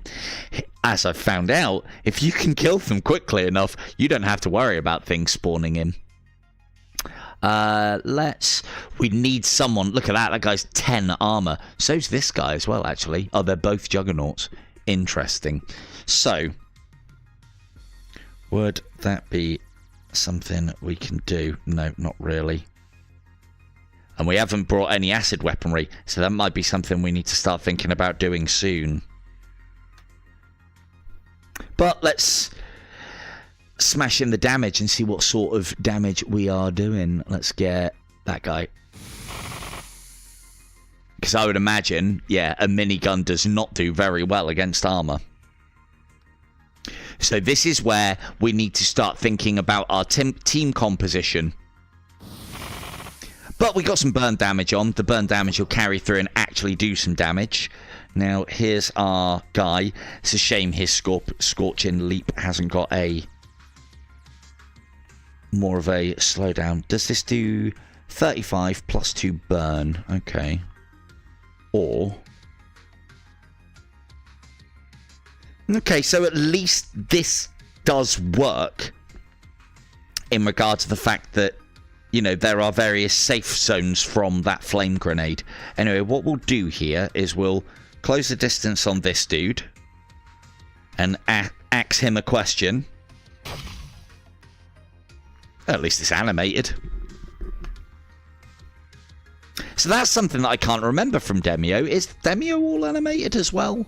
I can't remember. I don't think enemies like swing or, you know, just fires from them, doesn't it? I can't remember. It's been a while. It's been a while. Who should we do? Who shall we do? Let's get rid of that robot first. He's gone. And then, can we get a grenade over there? We can't. Shock's not going to help us. So it's at this point now, we unfortunately need to be investing into the acid guy, because we are going to need acid damage to start really doing some damage to these guys. But let's concentrate on the same guy. We're whittling down his armor pretty quickly anyway. Could move in and grenade them.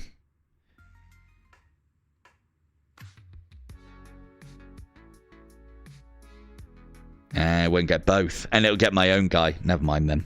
Cool, let's carry on sniping. They're all going to go after him. Again, if he goes down, he can be revived. There isn't really much in the ways of repercussions for that. Let's pop him with a snipe.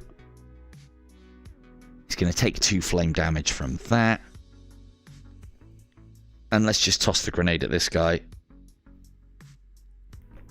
Because, as I said, throwables, even with all that armor, do a lot of damage. There goes our hologram. In death by legacy of a metrifying extermination missile. Yeah, no worries, Fawn. Watch out for the snipers. Target acquired. Got ya. Got ya. It has been a while. So, as far as revives are concerned, you just get within range and use an action point. I think revives are unlimited, so as long as you stay within, you know, some sort of team composition, you're usually fine on that regard. Yeah, you can have a breath attack. Should finish you up nicely. Don't know why we've got breath attack on this guy. Vomit on him for me, please. Thank you very much. Dead. And if he wasn't, he would have been blind, which I'm assuming means he can't shoot. You haven't got quick step, but we don't need it. We'll snipe you. And that's game. Oh, and also, hello, Doc. I don't think I said hello. I can't remember. I should have, because I know you've been chatting a lot in the Discord. Are we good? Are we done? Or do we have to end the turn to be done? Where did these guys come from? Shock. So if they can get up there, why can't I get up there? Bullshit is this? We're going to have to move out as well. So at least elevation does have a little bit to do with it. With this count as cover, I don't think it's going to, you know. Here comes another round. Isn't it just? Snipe for you. Lovely. And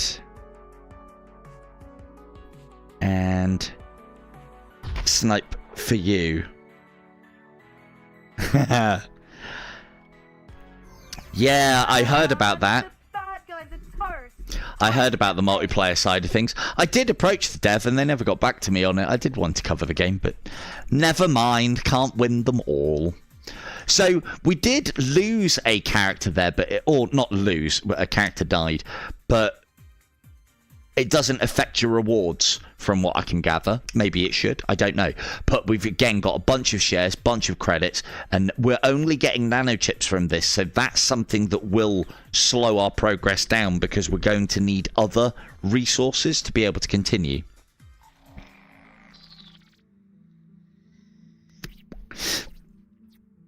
The likelihood is, because I'm not gonna. Again, I have to be. I'll voice my concerns, and but I'm trying to be conservative about them. A lot of the people that have said, "Oh, there's no complexity in this," may have just got fucking stumped by it. So the complexity definitely lies within composing your team correctly. Like, for instance, hand-to-hand at the moment is not a good idea. It's never really a good idea unless it locks somebody down so that they can't shoot anymore, or it does an obscene amount of damage, or something along those lines. This guy's going to be better off with weaponry. So... having said that, the Scorching Leap isn't bad. That in combination with, if we can have both, in combination with Quick Step, gives him the ability to move for free and then move for free again whilst jumping up and down on somebody and causing an explosion. So the equivalent of a grenade, it's just got a long slowdown time. Oh, we like that. We like that. We can use that. Now, let's have a look. 7 times 2. Medieval Dynasty isn't multiplayer yet, though, is it? It's multiplayer soon, but not yet. I'll make a point of getting back in touch. The thing with Medieval Dynasty that I instantly asked Indy about, because I know that you can make your own settlement and have people under your tutelage as slaves, as workers, or whatever. I was hoping that there might be the ability to name those people, so that as I am creating my village of ultimate wonders, you lot that are watching could all be in it. And then, of course, I believe the characters get married to each other and have children. That would be amusing if they were named after people in chat. The characters could get killed or injured or do stupid fucking things, and I'd be able to make light of the factor. And wouldn't that be funny? Anyway, right, we need to push into this guy now because armor is becoming a problem. So we need to get into the weaponry. Now she looks much more like it. Fuck that goop guy. That's the first human that I've actually seen in this game so far. I also want to have a look at this guy. Looks cool as fuck as well. Ghost. He's also hard light. A lot of I'm glad that they've stretched the style and mainly gone for reasonably what's the word? Reasonably sensible stuff as opposed to too zany or wacky kind of things. Because I'm there's time. When I played Skyfall, everyone went ballistic. What are you playing this for, a child's game? You put kiddie models in, then it's going to look like that as well. Thankfully, the vast majority of them look pretty mean and serious. Now, what's this? That's short circuit. We don't need that. We need acid because we need to start at least having an option for getting rid of all of that armor. Oh, so the acid is a blade as opposed to an axe. Now, I would like I think a corrosive sniper and then a lightning sniper would be a good shout. Because then between those two, if they go first, that allows us to start stripping enemies that are going to become a problem. That's a shotgun.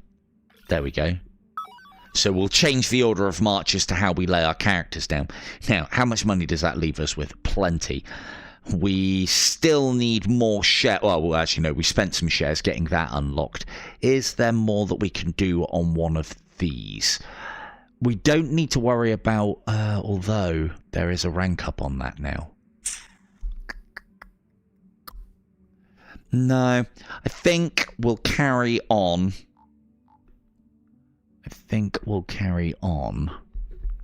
Pushing into the flame dude. But we need to get this up to level 3. I can already tell that the levels are going to start getting harder. But again, if we get the right composition, we should be able to splat everything pretty fucking quickly. So, but we also, the other thing as well is because of how that system works for doubling down, that you would lose half of your resources, you basically want to be bankrupting yourself and leveling up as much as possible so that you can always double down. And then worst case scenario, you fail the mission. Well, you don't lose much, do you? Because you spent it all. You can't lose what you've already spent. Silver Tongue Devil 2024. So let's go. We'll see what these incendiary drones are about. Get that up to full level. This will also be adding, hopefully, more ranks to this. Deflection array is actually worthwhile taking, so maybe we'll push a little bit into a more supportive character, one of them. Cheap blaze launcher. We want to have a look at the rocket launcher. I feel like that's a better shout than the... but we can only get one level. Boo. Wasn't particularly impressed with the minigun. Fires a devastating barrage of bullets, each dealing low fire damage. So that's the benefit of your minigun, is it does what I was talking about here. Each point of damage, I think it's each 2 does 1, or maybe each 3 does 1. I was expecting it to be more. Doesn't make it quite that good. A flame rifle isn't good if that's what we're using the rifles for. What else can we unlock here? Can we get the next level of that? Oh, there you go. No worries, Mel. So here, as you level up the different abilities, we can see that the cooldown decreases. So that then means that you'll be able to use these actions more regularly. So we definitely want to be pumping some money into this so that we can level it up. So it doesn't really matter what we get, but we want to get something that's at least half. Crushing leap. Okay, so all of the leaps are the same, but there's just different variations of what they do. What grenades we got here? Blind grenade and stun grenade. And then this one's got the deflection array. Okay. You know what, the one thing that I'm starting to see from this is there's the potential here that this is why you should play games of your own accord and not listen to what other people are saying, because sometimes they fucking get it wrong. So I'm not saying there's not a great little game here. I'm saying that there might not be the complexity and the depth and the replayability to it. Let's do some... That's not a lot of resources.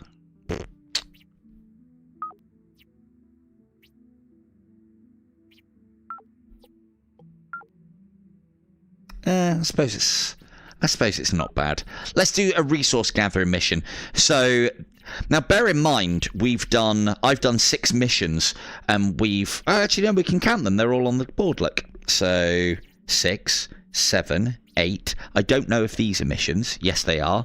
9, 10, 11, 12, 13, 14, 15, 16, 17, 18, 19, 20, 21, 22, 23, 24, 25, 26, 27, 28, 29 missions total.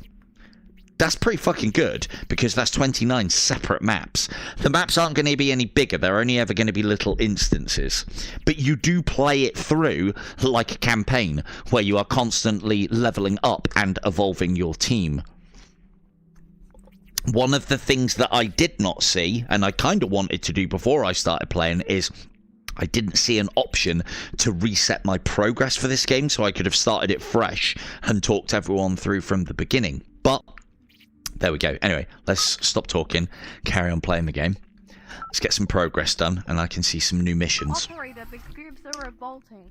What else is new, am I right? Goops! I may need to download a patch for my humor protocols. Mm. All jokes aside, a squad of rogue goops has shut down the power to part of the corporate sector. Get in there and flip the breaker switches to turn the power back on. Now, we do know what goops are. Goops are the acid weaponry guys. So in that circumstance, we would know that we wanted to go for guys that have barrier, because acid doesn't affect barrier as much as it affects armor. Armor seems to be pretty standard across all characters, but it's these hardlight dudes that have barrier. So we're going to be relying on him to take the hits, even though he is not a tank character. As you can see, we do have our own goop. It's very dark. Where's the light? I can't see him. We do have our own goop. However, he looks a little bit too sassy and full of moxie for my liking. And I like a serious team when I'm playing these sort of strategy games. Alright, you can take your cat headphones and your pinkness and just fuck off over there. So let's decrease the damage again, because we're doing more damage now anyway because of better weaponry. Decrease the HP.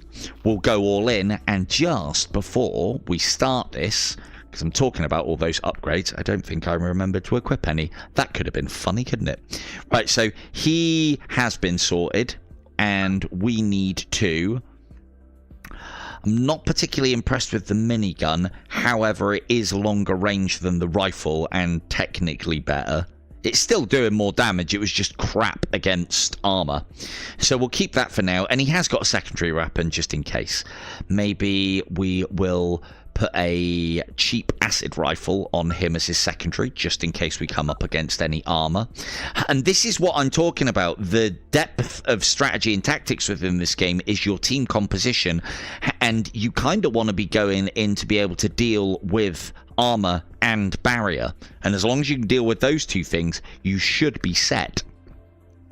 We'll pop a... He's already got a shock burst rifle, so that's our barrier damage done. And then we want to put a... Oh, hang on, we didn't get an acid... it wasn't an acid sniper rifle, it was an acid shotgun. Boo, hiss. Let's have a quick look here. Oh, we can do that, can't we? Acid rifle, acid pistol, acid shotgun. Boo. Okay, so I think we'll be alright. We'll just put some acid rifles on some of our dudes. This one's got cheap acid rifle and... Oh, there it is. There. That's what we wanted. That gets rid of barrier. We need to invest in armor reduction next. So that's you done. And then let's have a look at our other sniper. And again, I haven't... Again, you know, I'm hoping to be wrong here. I haven't seen a reason to take physical damage over these ones. It does do a little bit more damage, but most things either have armor or barrier, so you kind of want something. And then even then, flame effects are quite good as well. So it's one thing that I can't stand in these sort of games where, like, things become completely irrelevant because the things that are supposed to be specialist for them can just be forced with other things. So, but again, by playing it on this higher difficulty, hopefully that'll become more and more apparent. What I'm trying not to do is just spam the same level that I know I can do over and over again, so I can absolutely destroy the tech tree and become stupidly powerful, as I believe other people have done. Or at least that's all I saw in the reviews. Anyway, let us... So what's he got at the moment? Let's get a... We'll probably keep the lightning pistol on him. Or we could get a... Let's get a flame pistol on him. Why not? Spice it up a little bit. Cool, cool, cool. And then what have we got in the ways of grenades to pour? Oh, that was the other thing. For how he works, that flame breath is not good. Quick step is good for him, and if we can get a leap on him, that would be good. But I get the impression that the leaps... Oh no, there it is. I would have got the impression that the leaps won't work on heavies, but it looks like they do. So that's gadget 1, that's gadget 2, and then we want quick step as gadget 3.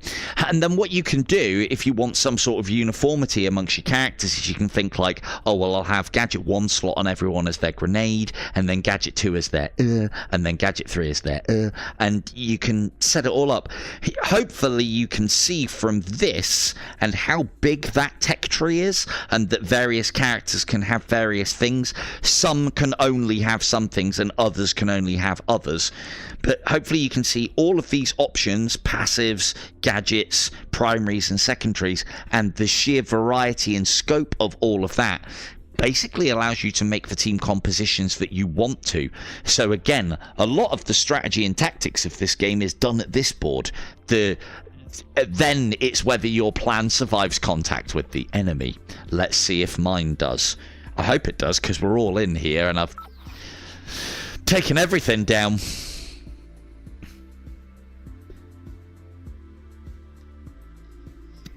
Next mission will be up against a mission that I haven't seen before, so we'll see how we do. There is a decent and a nice amount of variety to all of these maps. That I have seen that the enemy can get up here now. That I didn't see previously because they didn't spawn up there. I know that we can't, unfortunately. Now, what have we completely forgotten to do because nobody reminds us and it wasn't in the tutorial? We need to get a drink, don't we? I forgot to get the grenades from that dude as well. Right. Heavy, you're going first. Get in the front. Hard light, you're in the front with him because you move fast. Sniper's in the back. Let's see how we go.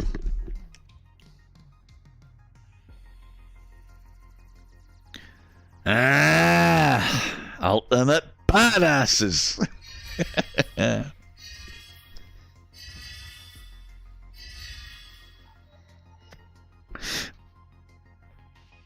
I don't think so. Let's have a look.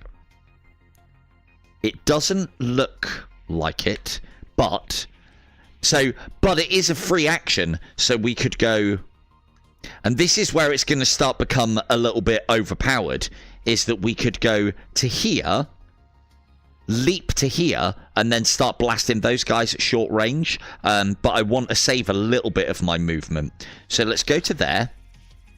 Let's test, though. No, it doesn't look like. Thing is, I can't say for certain or not. If the enemies get up there, because I was under the impression that if there's not a square there, then you can't get up there. I haven't checked every bit. That might be considered a square.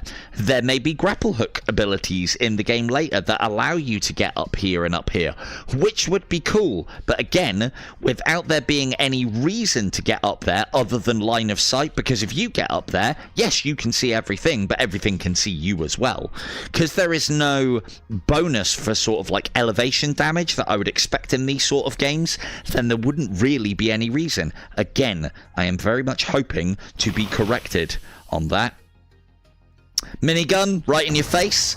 That's what you want. Get the fuck out of my AO. This guy is my style of guy. Charge in there with the big heavy weaponry. Lovely. Now, can he scorching leap and hit those? So here's another thing that I found out as well is even if you have free abilities, you need to use them before you've used all your action points. Otherwise, your turn will end automatically. Although, having said that,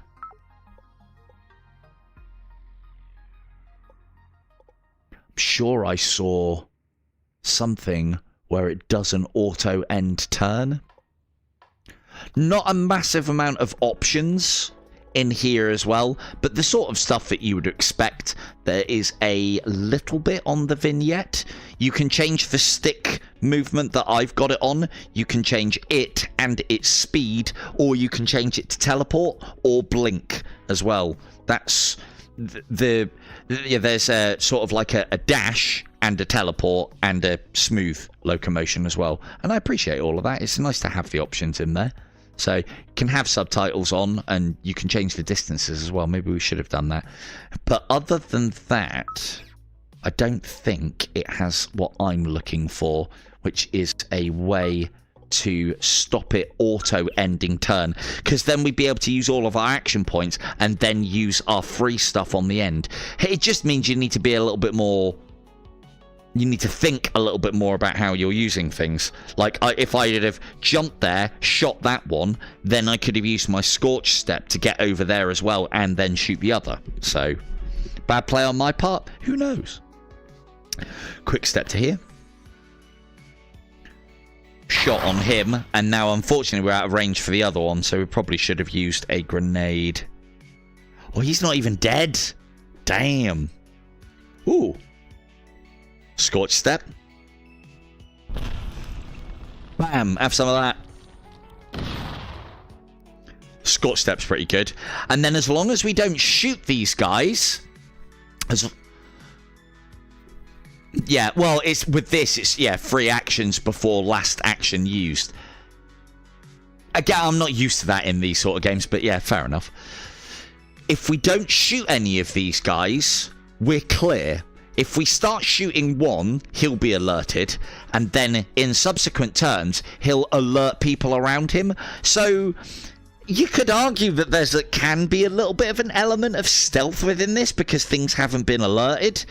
Again, it then could potentially push into another way of playing the game if there is the ability to make characters be able to fire silenced shots and stuff like that. Again, I've only just started playing, and part of the reason why I've jumped on this and started showing it off before...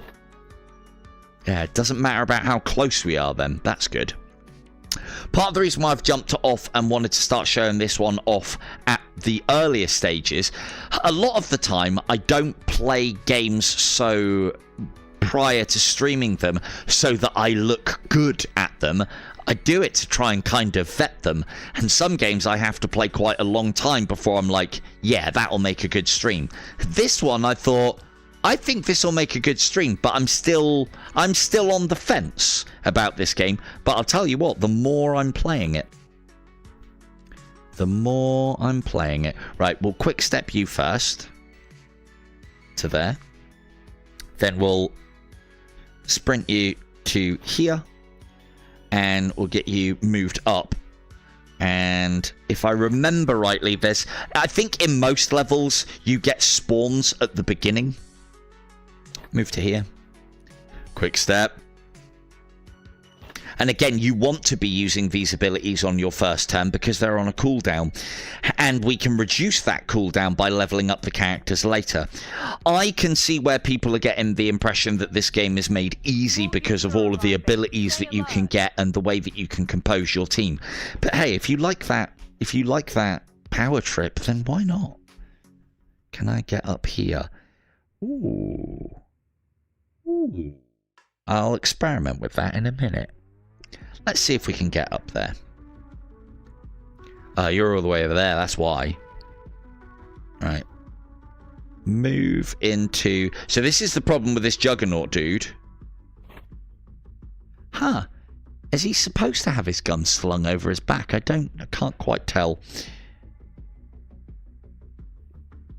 You in range? Yes, you are. And thankfully, this guy is not armoured. Oh, that hit heavy. So, miniguns look like they come into their own because they apply multiple instances of effects. And they also do a lot of damage to unarmoured and unbarriered, as you'd probably kind of expect, wouldn't you? Can we jump up to... Oh, I've already used it, that's why. Interesting. Oh, no. No, I did. I moved him. I moved him first, didn't I? Oh, that's unfortunate. Okay, you finish that one off. Will that alert him? No, because it hasn't been shot at. That's him not dead. I'll finish him off with a pistol. Pew, pew! So, yeah, the multiplayer element of this is starting to seem and sound more and more interesting, because you're going to be able to have roles within the party. I'm very much going to equip my team for maximum mobility and damage. They may be black glass cannons, but that's because I know how these levels play already. I know that if I can clear the level quickly, I don't have to deal with the reinforcements. But you could then play that tanky game. You could play that support game. You could play that in the rear with the gear sniping game if you wanted to, and alert everything from really long range and then let it come to you and then finish it off. It's something that is, for these sort of games, missing for me is some kind of Overwatch mechanic so that you can sit and wait for things to come to you and then shoot them when they become into range. However, that's usually based within some sort of accuracy system, and this doesn't have an accuracy system. It's shoot, you hit guaranteed. The complexity of this comes in doing the damage and doing it right time, right order, The Zap game indeed. Yeah. So we've got no reason to do anything but stack all of our guys up here so that they're at maximum mobility points to over the breach and start taking out these green glob guys. So let's move everybody. End turn here. There's no advantages or disadvantages to finishing the level fast other than what I said earlier, that there's less reinforcements that way. I'm hoping that there will be some missions with some time pressure later on. That would be cool, but we shall see. Repair module, nobody needs repairing. Quick step, no, so we might as well end his turn as well.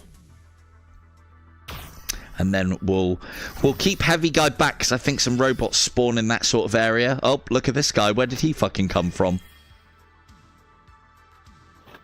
Ah, look, that guy's come in, and he is alerting allies. So all my best laid plans have just gone to shit. Shut up, you lot! What are you talking about? What are you talking about? Right. That guy I don't think we need to worry about, because he hasn't got line of sight on any of us, and we're after these councils. Again, I'm trying to go fast through the level. So the way that I'm playing this might not be particularly right, but hey, when has that ever stopped me? I might take a step back and shoot that guy though, because we're going to have to deal with him eventually. But he can't get us. So... Right, KT, what are they talking about? What the fuck are they talking about? So... You know it, Ken, you know it. So it doesn't look like you can get up here, but they can. And again, without the elevation advantage that you would possibly expect from this sort of game, I suppose then that doesn't matter. It just allows them to surprise you. We don't actually need to deal with that guy though, because we're supposed to be getting to those terminals and activating them. So let's cut through these guys. Yeah, they're a bit wide for a decent area of effect, but we might be able to get to there with a grenade. Yes, we can. Okay, in that case then, sprint to cover with barrier dude, and we want him close to them because he again has... Oh, hang on. Might as well move you up then in that case if he's not going to be fighting anybody. You go to there, keep in cover. I don't think he can come down, which is good. We'll use this dude. How far are we off a quick step? One turn. We use this dude to sit here. Grenade. There. Lovely stuff. No, you can't, unfortunately. Unfortunately not. We'll put this guy... no, he's... Oh, no, he is the Vanguard. He's got more health and armor than the sniper dude. So we'll pop him here. Initiating safety procedures. Yeah, I mean, it does. It does. You're not wrong. Oh, has he already used his grenade? No. What's the reason why he can't throw that?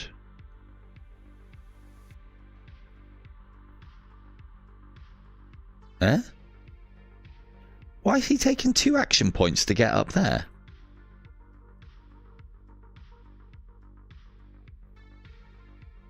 Don't tell me you have to use an action point to get up a ladder. Fuck off.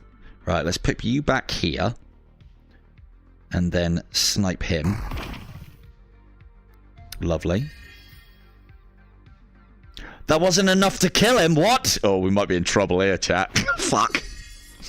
Although, thankfully, I think a lot of them have got short-ranged weaponry. I'm hoping they go for him.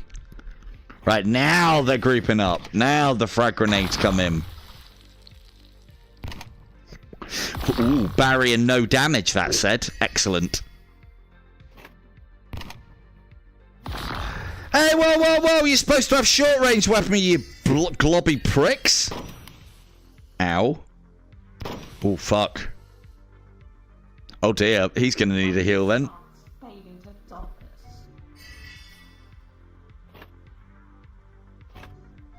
It's round 4. Ready yourself. Don't spawn anything in, thanks very much. I've got enough to handle. Thank you. Right, grenade.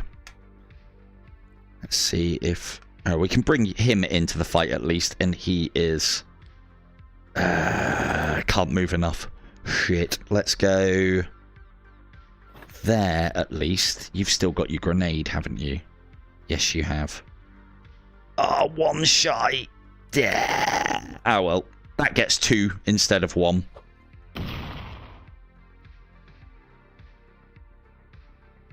Yeah, it was good that. That was good. Right. I can...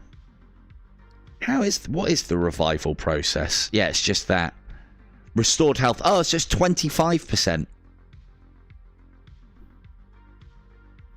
But I assume that uses up an action point. He's just going to go down instantly, isn't he? So, right, we do have a flame grenade and a standard grenade. Oh, look at that for a grenade. That gets all of them. Lovely. And this is why you invest in chuckables. Because I've got a flame grenade and a normal grenade. And that is 4 quite tough enemies, hopefully. Down.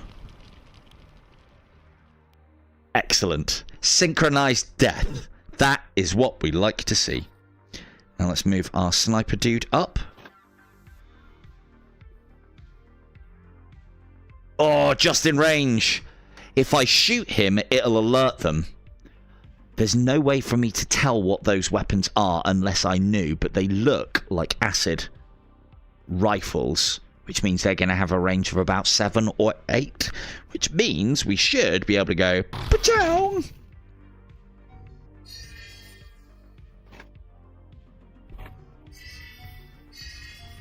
So I can see why people found this game to be no challenge even on the hardest settings, because what they'll have done is the sort of thing that I would do if I wasn't trying to play it properly, is just rinse and repeat the first level over and over again to basically unlock everything in the game. And I'd imagine when you've got everything unlocked, all the characters and all the good stuff, it's just going to trivialize the game even on very hard. So again, as I said, I'm quite happy to see that that's the case, because that means that if you play this game, you know, you shouldn't have to play the game a specific way. You know, you play it how you want. Let's get you... I think it's better to have you up than have you taking a nap. Revive.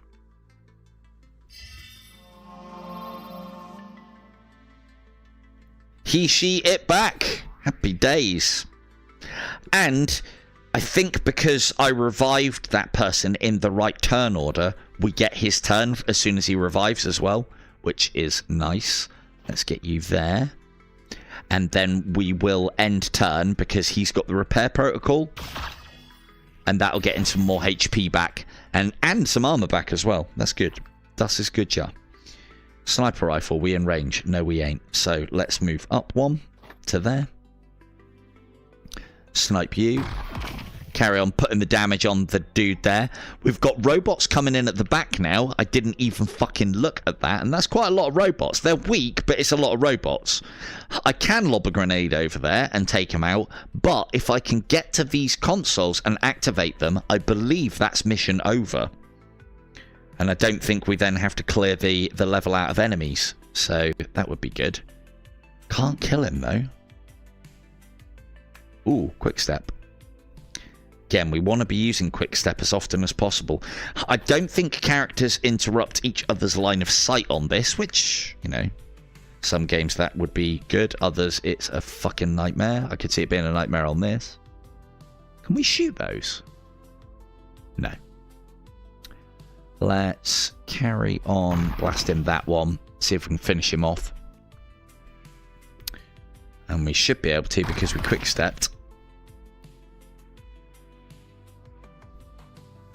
There was good stuff, but I think he's going to be out of range up there because he hasn't got a sniper rifle.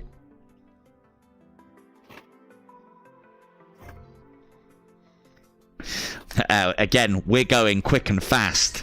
Quick and fast and dirty, just like you like it, K2. Straight through that level. So yeah, he can't do anything because he's out of range. But yeah. Hey, whoa, whoa, who the fuck's firing this shit? on their way. Where's this fucking guy come from, eh? And here come the reinforcements. So, oh, you've only got 18. Oh no, 60. These guys regenerate as well. That is nasty. See, that would say to me that we can get up there, but it's not letting me.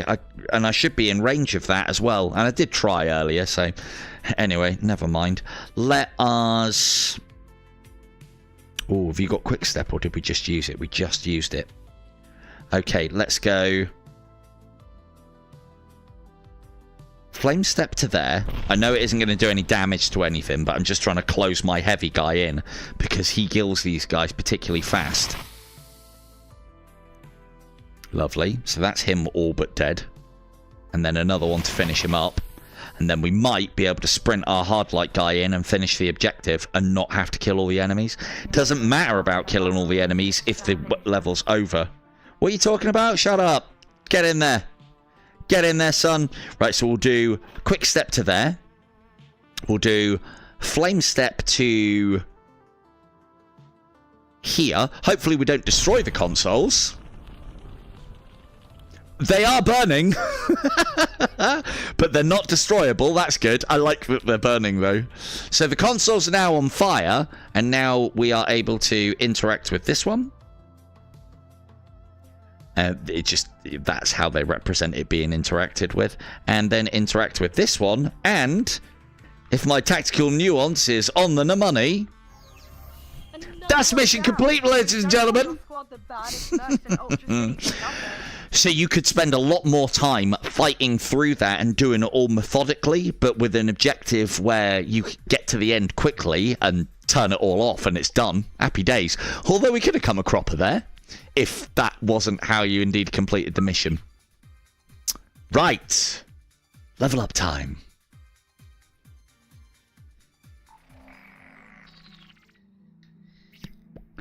And then we get to do a mission that I'm not on. What time are we even on? Fucking hell.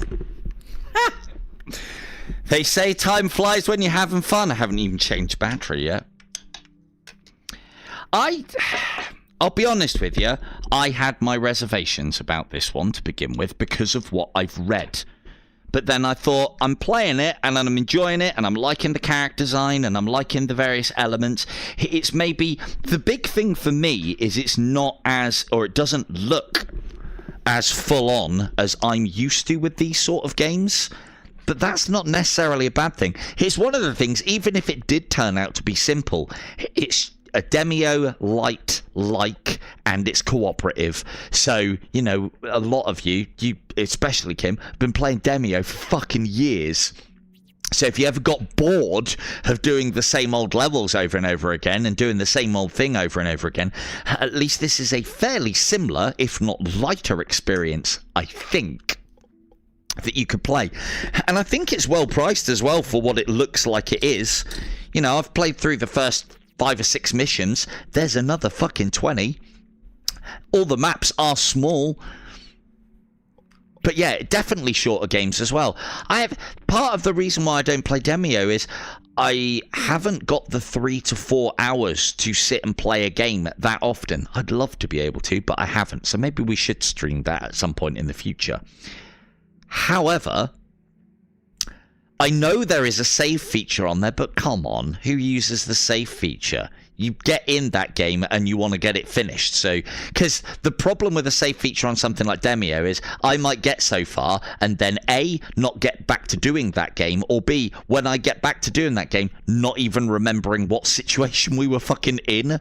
So these little shorter instances, for me, specifically, are good. Right. Upgrades! This I really like, the level of upgrades, the amount, the complexity, and the fact that just because you upgrade, unlock something and upgrade something on one thing's tree doesn't mean it isn't useful or potentially overpowered on a different tech tree. So, let's have a look, shall we? I have contacted the dev after getting the key for this one, and I've said, like, I'm going to see how it kind of goes with my chat and see what they think, and I might see about grabbing some keys for this one to give away.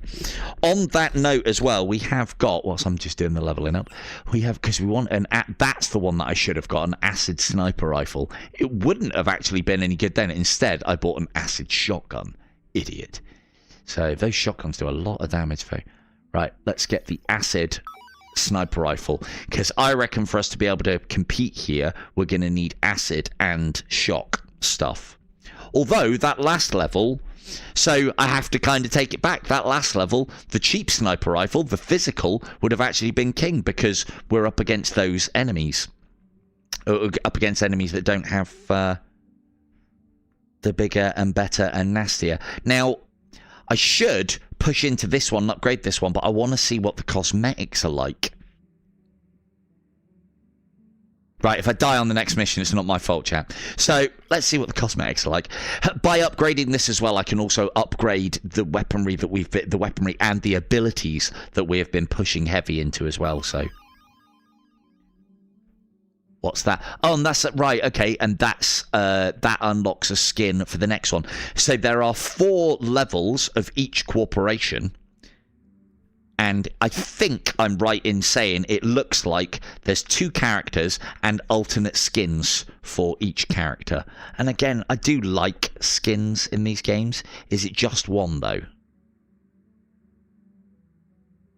Hey, yo, whoa, where's my skin? It was. Oh no, it's not for that guy, is it, idiot? It's for the Vanguard. Skin. Oh, that's what we like. Look at this. So that's his stock skin. I mean, it's just color changes. Ah, yeah. It's just color changes. But it's things like this that probably shouldn't matter to me, but they really, really do. I like to be able to get my team, if they are indeed a squad, I want my team to have a look. Even if one's got flaming hair and the other one's a big fat ball of goo.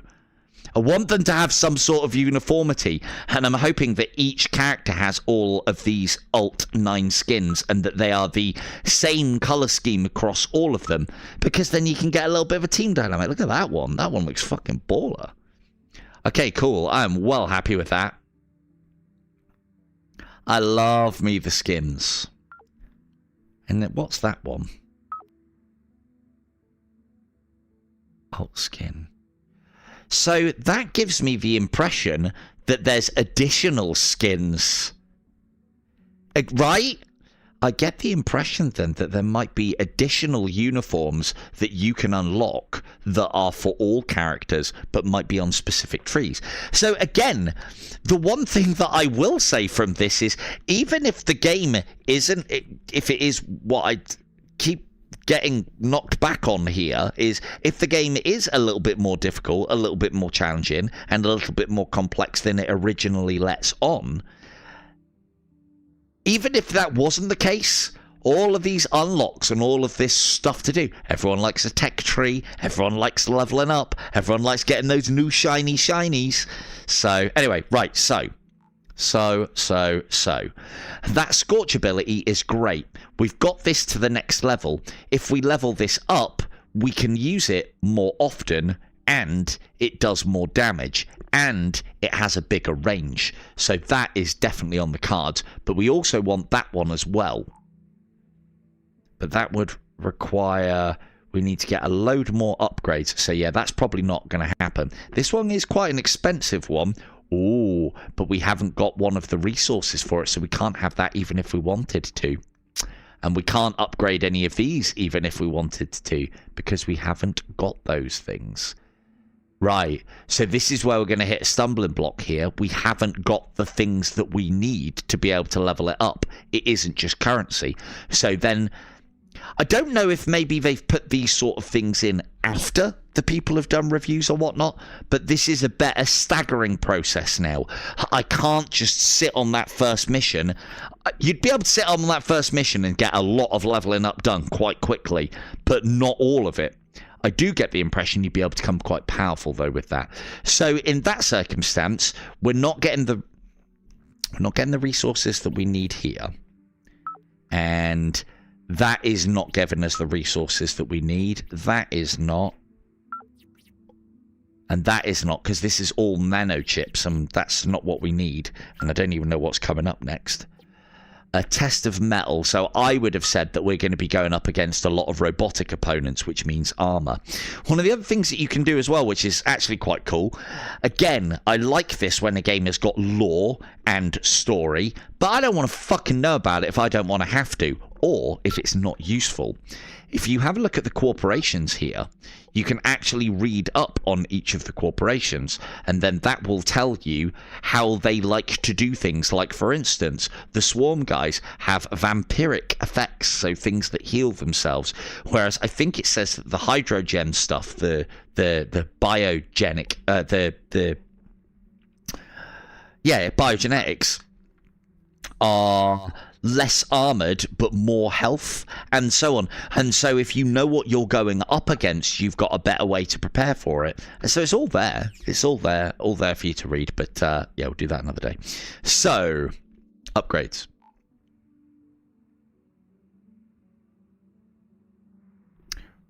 What? Say that again. Remember the yeah, someone tell me to go to the fucking bar. I'll show you, because you can do it right here, I think. So make me one of those, and then I don't think you can't drink it, but you pour it onto a area, enemy, or friendly, and then it has the effect. Here you go, I don't need that anymore. Cheers, robot. And I think you can just order as many as you want. Oh, you can only order one at a time. I'll take one of these and one of those. Cheers, fella. I'm not going to forget this time, because I'm going to put them on the fucking table. I mean, as long as they don't fall out, I don't care. Interesting. Oh, I could end up with a party fight. So it doesn't like the holographic table, but it doesn't mind the edge of the table. Or is it because I was... Oh no, it's okay with it. You just have to put them up straight. Funny that glasses don't fall over if you put them up straight. Thankfully, they've got multiple grab. Oh no, they haven't got. They've got better than multiple grab points. You can grab them wherever you want to, top, middle, bottom, halfway up, and you can spill them, or at least knock them over as well. So that's a thing. But yeah, we'll grab that from the top and we'll put that there. This is how I don't forget about them, but I might not need these. I haven't been reading about what they do. Right, okay. Well, just fucking put those over there. Okay, it didn't like that. Right, again, remind me. But that's another element that we haven't even looked at. The problem is, this element is free. We haven't needed it yet, and if anything, it's just going to make the level easier. Some do damage, some have buffs, others give debuffs, others heal. So again, it's going to make things a bit easier. So again, I suppose you could just not, couldn't you? You could just not. Right, we want one of our sniper boys on the old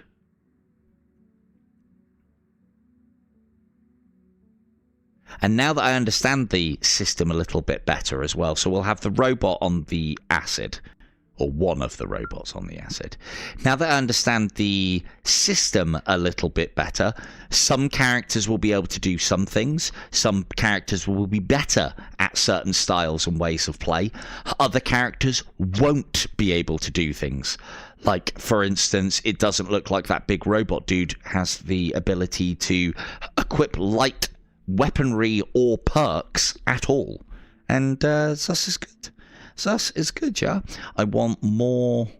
I won't go full on into acid, but I'll give him a couple of things. So we'll put him on full acid. We'll put the other sniper just in case. Oh, he's got an acid burst rifle? Oh, yeah. We wanted him. Oh, right, okay. He's able to equip 2 mediums. Got ya. Cool. So he's on that, and we've got at least some longer range acid. And then... yeah, no worries, K2. I'm going to put some time into this myself. I think I'm going to have to. So, because I want to know the things and the stuff as always. But yeah, cheers, K2. Right, we've got Scorching Leap. Armor plating. We're missing out on passives here that we could have, so I need to start investigating some of these tech trees for more passives. In fact, I can start doing it. Yeah, I mean, I'll be happy to stream them. I don't think this is one of those games where you can give too much away, as long as I'm not playing the same level and over again. It does seem like you'd easily be able to exploit this one, though. Ooh, a second leap. Cleansing Burst tells a device that restores a small amount of health to targets in the area. Okay, mobile healing. Not bad. We're probably not going to use it, but I need to purchase a certain amount. A cheap ripper, a lethal melee weapon. Is that a fucking bat with energy on the end of it? It fucking is as well. Awesome. Right. That allows us to level 2 that. Good. And then can we get level 2 of this? We can. Because everybody's got that. Cooldown 2? Oh no, cooldown 2 on the next one. That's good. So now our quick step will most likely replenish before we've got the level done. Being able to move without using any of your action points is obviously a good thing. So the next one gives us some more skins. Now, let's have a quick look at... Because at the end of the day, there are only colours. Have we got any skins available for you from the other guy? No, we haven't. So skins are character specific by the looks of things, but there might be some that allow you to do what you want. Now, have we got much money left? Again, I'm going to try and make myself broke each time because we're getting loads and loads. I need to invest in other tech trees. I need to invest in acid grenades. That could be a good shout. Acid spitter. Defense protocol. Ooh, where's the other defense? Where's the defense protocol? Power raw. No. No. Yep. Spews a spray of highly corrosive goo. Oh, that's acid spit. Defense protocol. Enter character's turn, granting 1 barrier and restoring 10 health for each unspent action. That's better than what we have.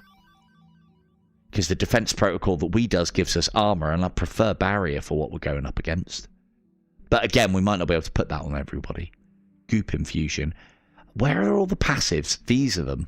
Grants a small amount of additional health and a large amount of regen. Oh, we like regen. Increase character's health and regeneration. Max health plus 10.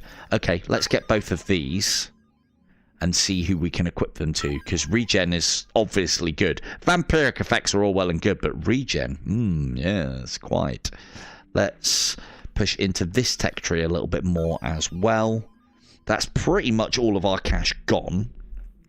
Good. And just make sure I'd imagine you can't get regenerative abilities, but I would be wrong. Lovely. So the hard light hologram now regenerates. This is good. And you guys are all robots, so you've all got the armor plating and the chassis, but they can also regenerate as well. Interesting. Have you got both? You have got both. Yeah, these are all at level 2, so they're just better modules. And have you got both as well? Were you even allowed both? I'm pretty sure you was. Yes, you was. The big heavy guy having regen, though, is not a bad shout, but we'd be losing out on armor points there. Yeah, and you can see what it says here. Slot implant any.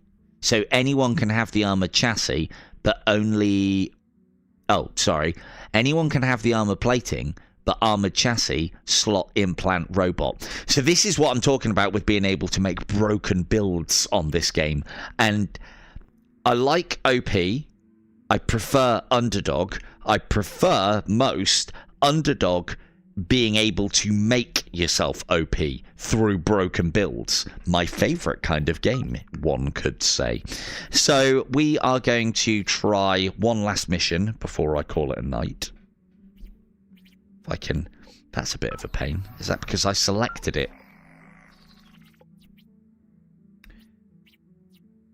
Right, that one's done. That one. This one's we're on next. So let's crank it up to hard. Operator, we have a problem. It looks like someone with some serious credits to burn has sent in a kill squad to clean up the goop revolt.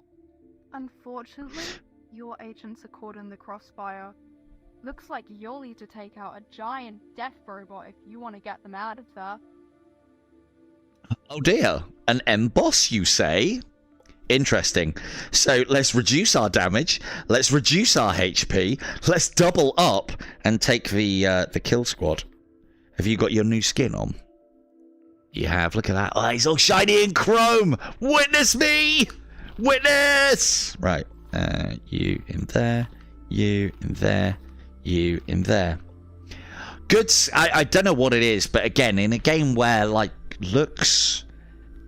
Are a cool feature, having lots to pick out of and making your thing unique. Like, he's gonna have some great skins. Hopefully they change his actual color. They probably won't though, because of the color in the profile. I don't know. We shall see. Hopefully he can be all the colors of the rainbow. Right, so we've got it on hard, we've doubled down, we've got our weaponry set, we've got lots of acid because we're up against a big giant death robot. So we want to... Now, what am I missing here? I've got flame step and quick step on everybody. Now, again, you don't need to play every level on hard.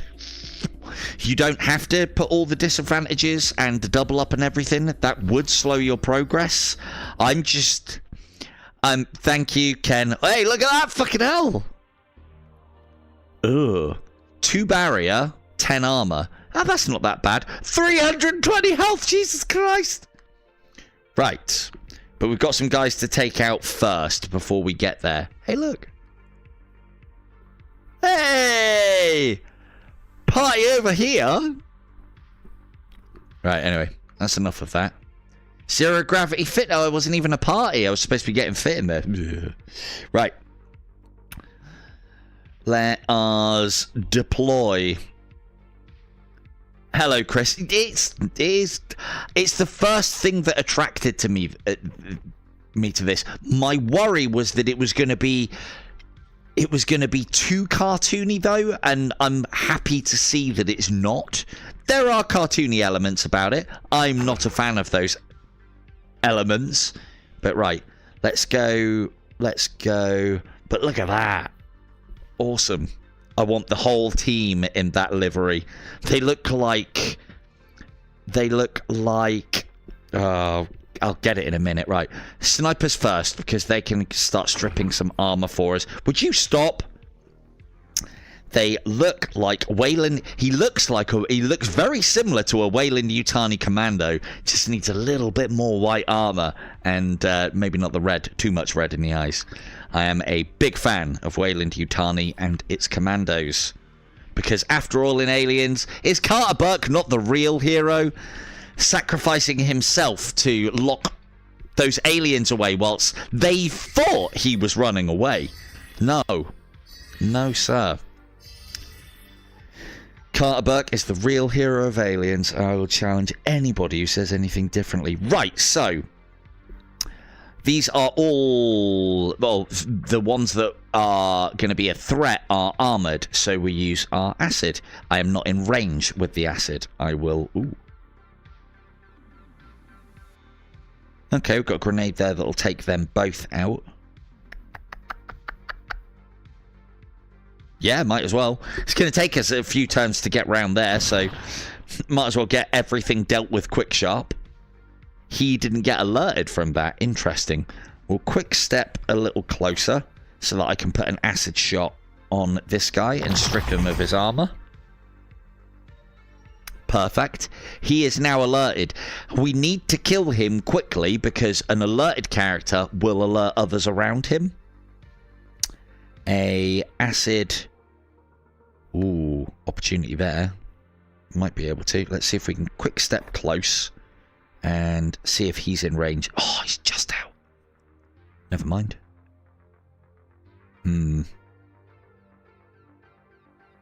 No, that's risky. Let's take him out first. Wow, he takes a lot of damage. Interesting. He is heavy, so there you go. Good. These are only the cheap weapons as well, and we're still kind of staying ahead on the damage game for now. Right, quick step to here. Oh, and we could go straight through and start attacking Mr. Robot. Right. Can I? I can't get up here. Why can't... Oh, there's a ladder. I should be able to jump, though. Okay.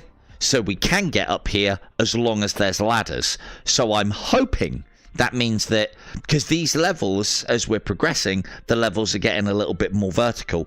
Although these do look more like tiles now. So, like, for instance, I don't think you'll be able to get up there. I don't think you'll be able to go up here. No, I think that's just a building. Might be wrong. Doesn't look like it, though. Never mind. Can't have all the nice things, can we? What we're saying with you... Rifle. And then we should be able to double snipe the other guy. Oh, that hasn't alerted them, though. That's good. I like that. And if we wanted to, we could completely bypass those guys and go straight for the big robot. But I have no ideas the combat capabilities of that big-ass piece of shit, so we'll slow roll it a little bit. Although, I'm going to keep you in the rear to tidy up anything that comes in behind us. I don't know how close we can get to that to alert it, but I want him close by because once that armor's gone and barrier... going to be relying on him to do a lot of the damage. But not yet. And we'll wait for our quick step so that we can move in with each character and do 2 action points worth of stuff. Should be able to KO him in one. So this is where your tactics and your strategy lie when you come across things that have that level of health and that level of nastiness. Because this will probably be capable of one-hitting a lot of our stuff. And... there's no cover, so we can either be out of view, which means we can't fight it, but it can't shoot us, or we're just heads-upping it, so gonna have to be a bit careful. Right. You're done. That's what I forgot to do, the bloody end turn protocols. Ready for action? It's round Yes. 2. Yeah. So none of these guys have been alerted yet. He's not in range yet. Let's move you 1. Ooh. That's not in range. Shit. That's okay. He is. Right, so he's alerted. He's not in range. Ooh. Can we do enough damage? No. You haven't got your quick step. And he's only a heavy though, so we should be okay. Let's put you there so you're out of sight. Is he a heavy? What is he? Tell me what he is. Yeah, he's a heavy, so they're quite... I mean, they're heavy hitting, but they're reasonably short range. Let's... I can't. Fine. Oh, no, that is acid. That's fine. Cool. So that's him stripped of his armor, which should make it easier for him to get round the corner here and finish that guy off.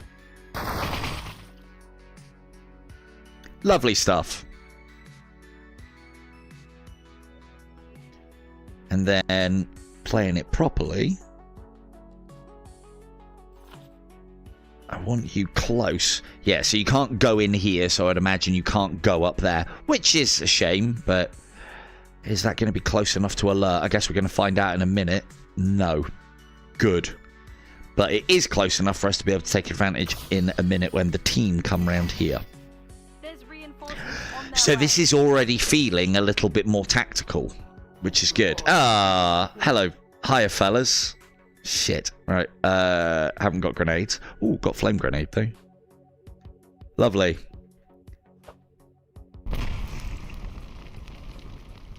Believe it or not, you pieces of shit, you're still gonna burn. So let's deal with these guys behind us first. He's now in a decent position to do something about that. Engaged. Let's hope for a soft landing. I think he'll be enough to take those two out, so we'll crack on with getting the level done sooner rather than later. Now, how much... So, elevation does have an effect. I think I'm going to have to be here. Will that be able to get him? Yes.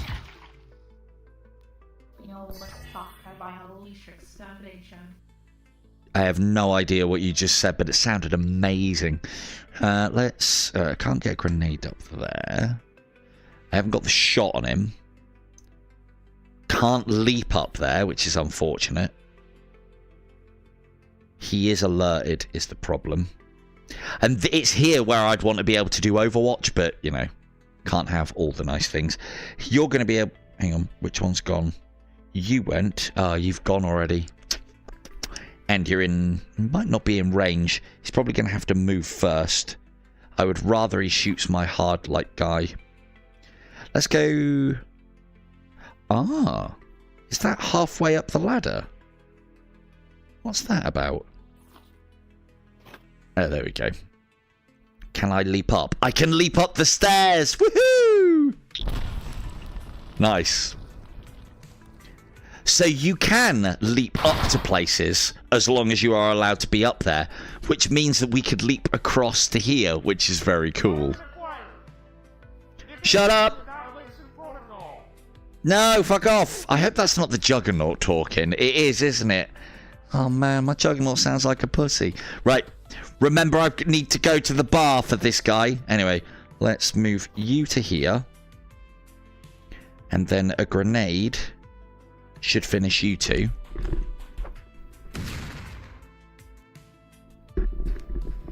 I tell you, the one thing that I will say is this does have something in common with Demio. The time fucking flies by, let me tell you. Right, so these guys are in a pretty bad position for their health, not necessarily mine. Okay, give me control. What? There we go, thank you.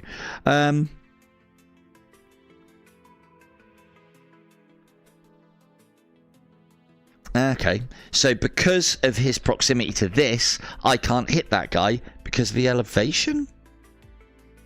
Yeah. So we're going to have to move, which is unfortunate, but thankfully we've got a quick step. So we'll quick step to here.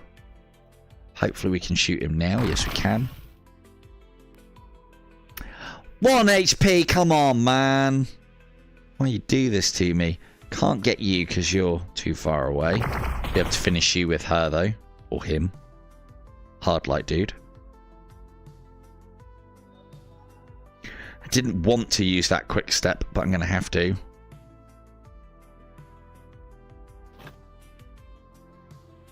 Hello, Beavis. Yeah, I mean, it'll all be in the VOD. And the one thing, as at the start of this video, I was kind of like, is it though? Is this what I'm after? Is this what I want?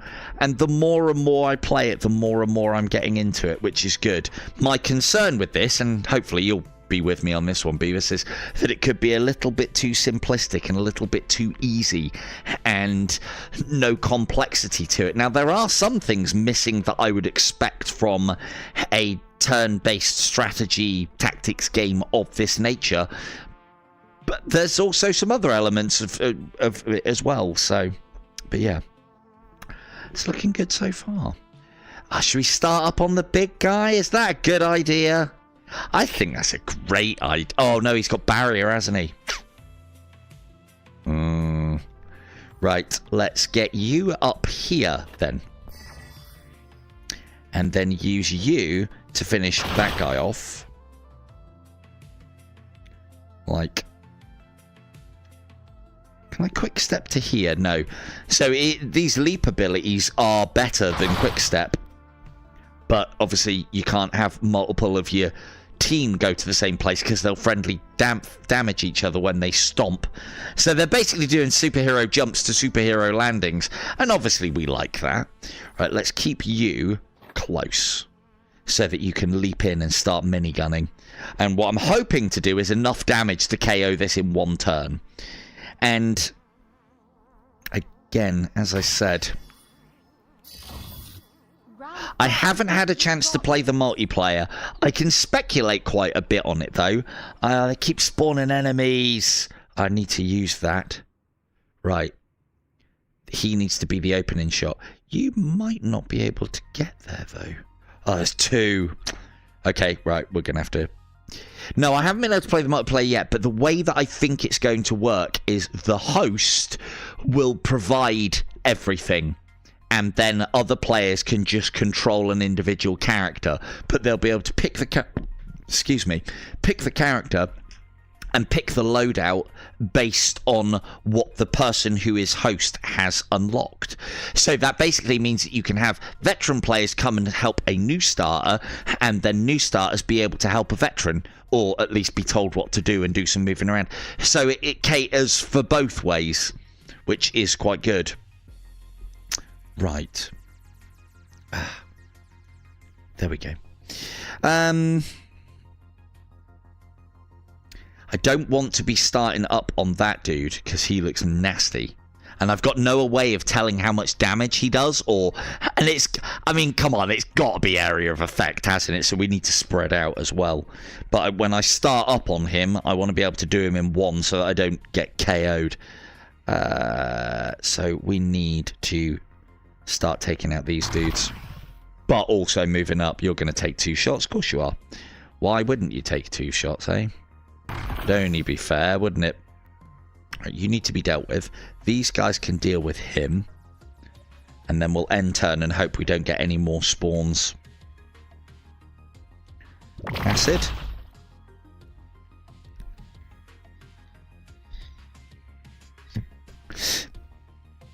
More acid. Lovely. Down. And again, it doesn't matter. I hope this doesn't activate him. Good. Not activated. I get the impression that we're going to have to get either pretty close to him or hit him before he gets activated. But we'll end turn there because we want to have all the action points to shoot him as a group. So I suppose we're at 3 hours now. I'm not ended it yet because I want to get this mission finished. My conclusion with this so far is, if you enjoy Demio, you're not right. Stop it, Chris. Stop it. Just fucking take my money, all right? But yeah, a Warhammer version of this would be great. And I would imagine the IP isn't that difficult to get hold of for a VR platform, but I don't know. Maybe there's reasons why we don't have nice things. But, right, I can't do anything with him, so I might as well end turn. And now at least we can get 3 of our guys. Oh, no, there we go, we're in. At least he went after the hard light guy. Ow, it's got area of effect. No! No, it's all going wrong. Right. Oh, Jesus. You've got plenty of stuff on you. Right. Electron rifle needs to hit first. Quick step. Have we got quick step? No, we have not. Where are you? There you are. Need to hit with the rifle first. That gets rid of the barrier. Now we need to hit him ideally with acid so that we can start stripping the old armor. We need to spread our dudes out as well. And what would be better here?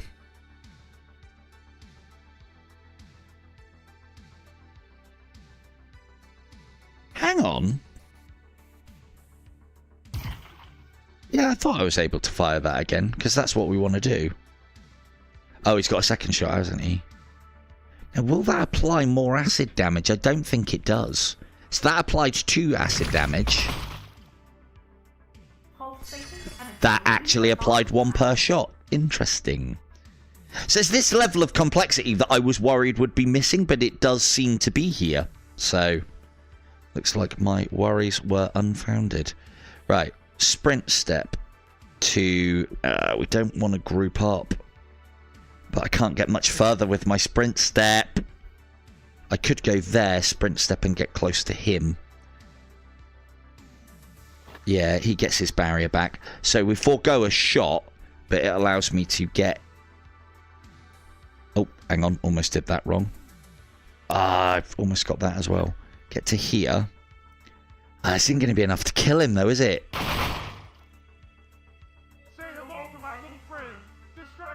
Oh, he's a heavy. Shit. Right, you. Kind of relying on you now, dude. And yeah, my Juggernaut does sound like a pussy. Fuck. Right, let's go. Quick step to here. Scorch step to... I hope it makes a difference, because I'd like to think that he's going to block line of sight for shots on this guy from those, but I don't think it is. Right, so he's now burning. That's good. His shot isn't going to be that...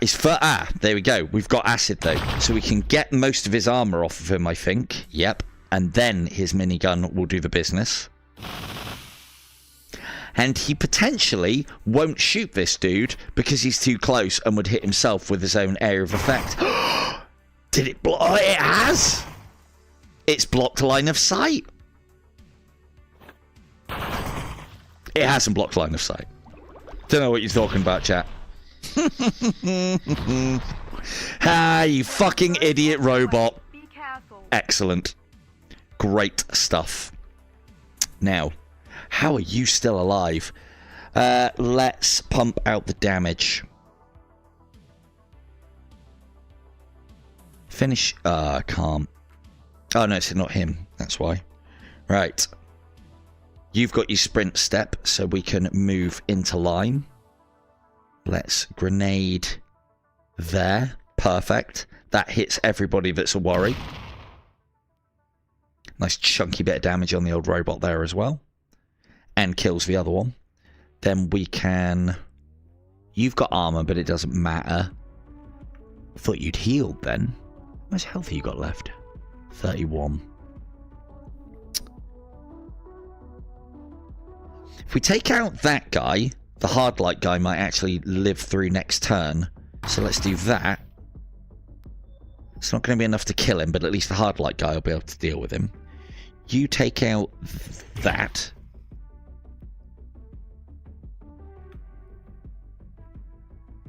Oh no, there's two. I didn't see the other one. Shit. Grenade! Oh, that's sick.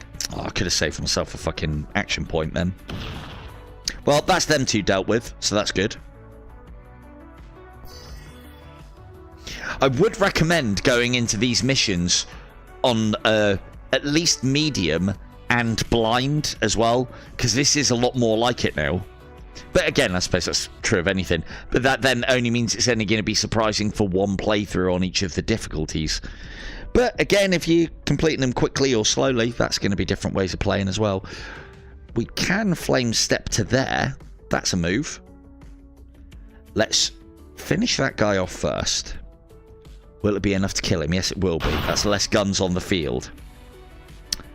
And then a flame step is a free move. And it's putting out damage and kills one enemy. Burns another. And all of this burn damage cumulative, so he's taking 7 points of damage next turn. Then we... Oh, we're going to have to, aren't we? Give him some of that. I don't know what short circuit does. I haven't seen that mentioned anywhere. Now we want to give him the good news on this thing because he hasn't got any armor. Good. More burn applied. Good. More burn applied. And...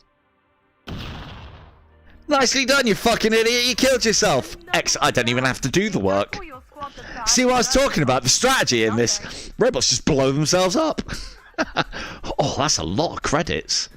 So it would be this level so far that I would repeat a few times to get all the credits that we need to unlock loads of stuff.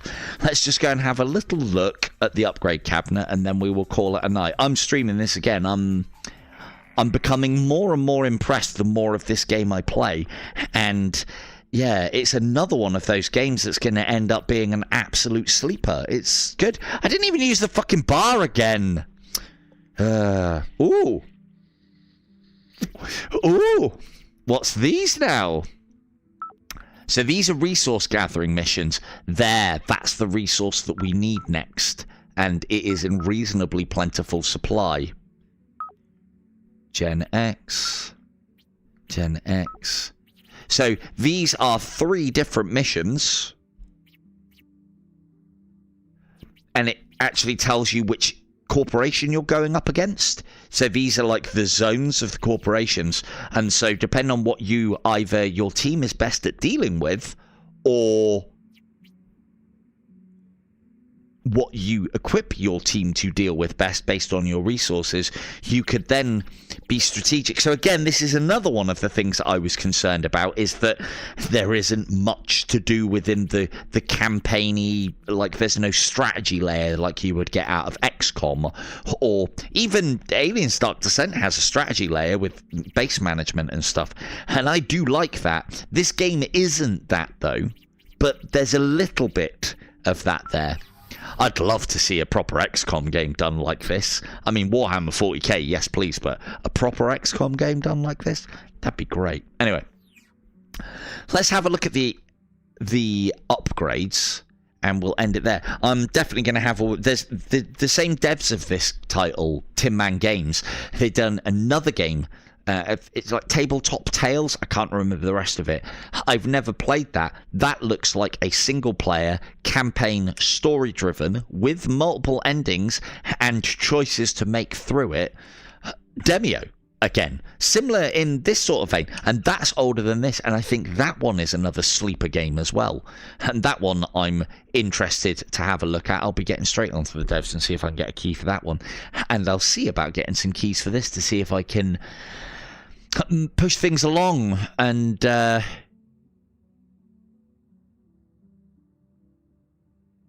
give this game a little bit more visibility. Not that we can do that much, but you know. Let's see now. We've got a lot of credits, we've got a lot of nano chips, but a lot of else. I want to upgrade this and this one. So I only need 2 more levels to upgrade that. A lot more for that one though. We get to have a look at the other characters as well if we do this, so that's definitely happening. That one's been done. Let's get acid spray. So it looks like each corporation has a leap move. They have a it's different for the different ones actually. That one's repair, that one's quick step, that one's focus. That's like critical hits and stuff, if I remember rightly. Focus points. Something to just basically more damage. Let's get those are already been done. Everyone has a different kind of killer drone. That's another technique, tactic, strategy that we need to look into. But let's get that bought as well. So it looks like this is the extension of the tech trees, but each thing within them can be ranked up, I think, 4 times. That would track with what I'm seeing here. Let's buy her. Let's see what she looks like.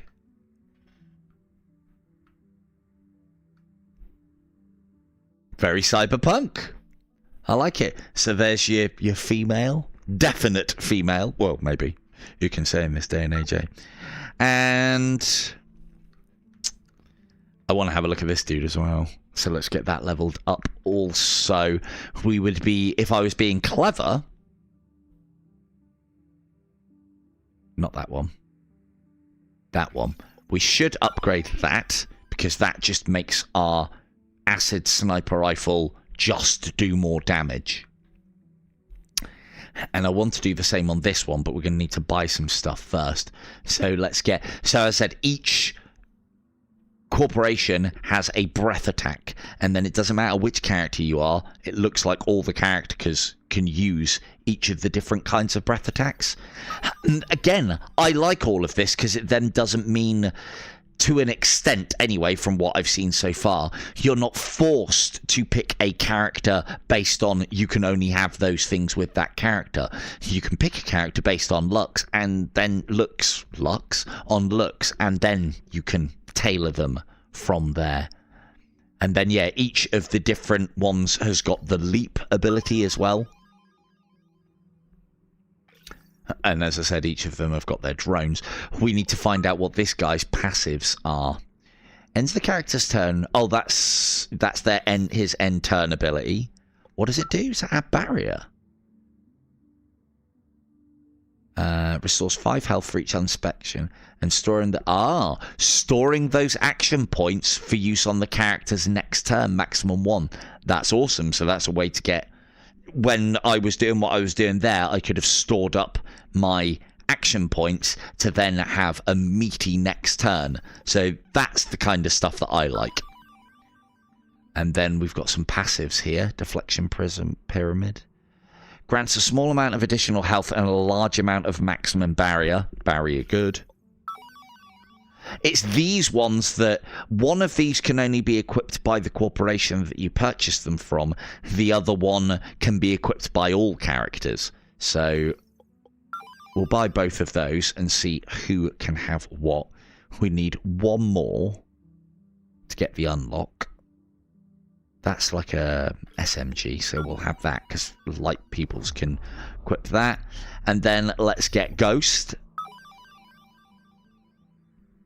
And then let's go and have a look. So in that case then, I mean, I haven't got all of them unlocked, but it looks like there are 10 characters, 2 from each corporation, and then just loads. And a lot of some of the things are the same, but at least they look different. They're doing the same thing, but just doing different kinds of damage. So in that regard, they are different. And then they're all differently skinned as well. So again, if you like the look of certain rifles, you can equip your characters with those to try and push that look. Again, I don't know how important that is to you. It's very important to me. And let's have a look. Hey, look at this guy. Awesome. So he's a hard light, like this hologram, but obviously he's got a lot of that. It kind of almost looks like an assassin from 40k. It looks cool as fuck, and there'll be some decent skins in there for him as well. But yeah, like when I thought hard light, that's what I wanted Rimmer to be in Red Dwarf, but he just never got there, did he? So 1, 2, 3, 4, 5, 6, 7, 8. So there's 2 characters that we haven't seen yet. They are the other insect character, which looks like it's got cannons on its shoulders. Yeah, it does, because I can already tell because it says medium to heavy weaponry. So does it actually say much about it? So this is an insectoid heavy, which hopefully is cool as fuck. And then the last character, 1, 2, 3, 4, 5, 6, 7, 8, 9, 10. 1, 2, 3, 4, 5, 6, 7, 8. Which one am I missing? You're unlocked, you're unlocked, you're unlocked. I'm missing one. Which one am I missing? I don't know. No, there's definitely... I'm sure there's 2... Hang on. So, you 2 are the bios. You 2 are the robots. And maybe there's only just one of him then on the physical. You 2 holograms, you 2 bio, you 2 robots. That one and the heavy insect, plus you. So it might be 9 characters. I thought it was 10. Don't know. But it's still a decent lineup of characters. You know, when Demio first came out, you had what? Choice of wizard, ranger, thief, wizard, ranger, thief, and Spur. There was 4 characters in Demio when you first started. They're now up to something along these lines. Yes, the characters are more different, less different in the ways that they play, but at least different aesthetically. And then they do have some features that, you know, some will be able to equip things that others can't. So 9 would be a strange number to stop at, especially since we've had an unlock on each one so far. Don't know. 2, 2, 2. Yeah, but hey, maybe that is it, because it's the Pharaoh, or is it him? Maybe there isn't an unlock for this one, or the unlock doesn't... Well, I've got credits to burn. Let's burn through them. We can upgrade the physical, that sniper rifle. Let's buy all the cheap stuff. Just to get it out of the way. I want that to rank 2, I already do. Again, it's only money, isn't it? And I keep saying that you want to spend it all. Because then it doesn't matter if you double down and lose. They've definitely got the inside line on that unlock noise as well. Right, that's the only thing we're short of now. We need company shares to do that. So I get the impression then that there's another character behind that one as well. That would take it up to 10, and then that would put it in line with all of these. I'm assuming that the 4 levels, first level character, second level skins, third level character, fourth level more skins, and the skins of the character that you just unlocked. Although this guy seems to work it a little bit differently, so maybe he doesn't get another character until further along, and that might be because him we can unlock a lot further, a lot quicker, because nano resources are the first ones you get. So maybe this is the easiest one to unlock quite quickly. But again, we still need company shares. I could speculate about that all day. Thing is, at this point, I just need to put some fucking time in. And on that bombshell, we shall end it there. I've been really impressed with this one. I had my doubts at the beginning because of what I've read and what I've seen. Does it have the complexity of Demio as a board game? I'm still out to town on that one because I haven't experienced enough of the game yet. Is there a different kind of board game here where it's all about calculations and damage numbers, and there is as much work to be done on that desk setting up the squad as there is in the actual mission? Because planning for success there and versatility there will make your missions easier, and so progress will be quicker. Can you cheese the hell out of this game by playing the same missions over and over again when you have a decent squad and you know the mission well? Well, yes, you could, but you know, you could argue that you're then cheating yourself out of that. There are caps to that though, because there are additional resources that have been added which will kind of slow that roll on that progression.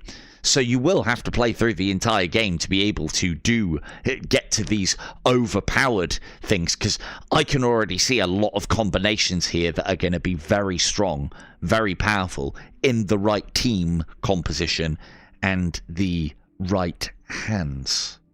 Other than that, this has been Neon Squad Tactics, running natively on the Quest 3. I've been Silver Tongue Devil. Good night.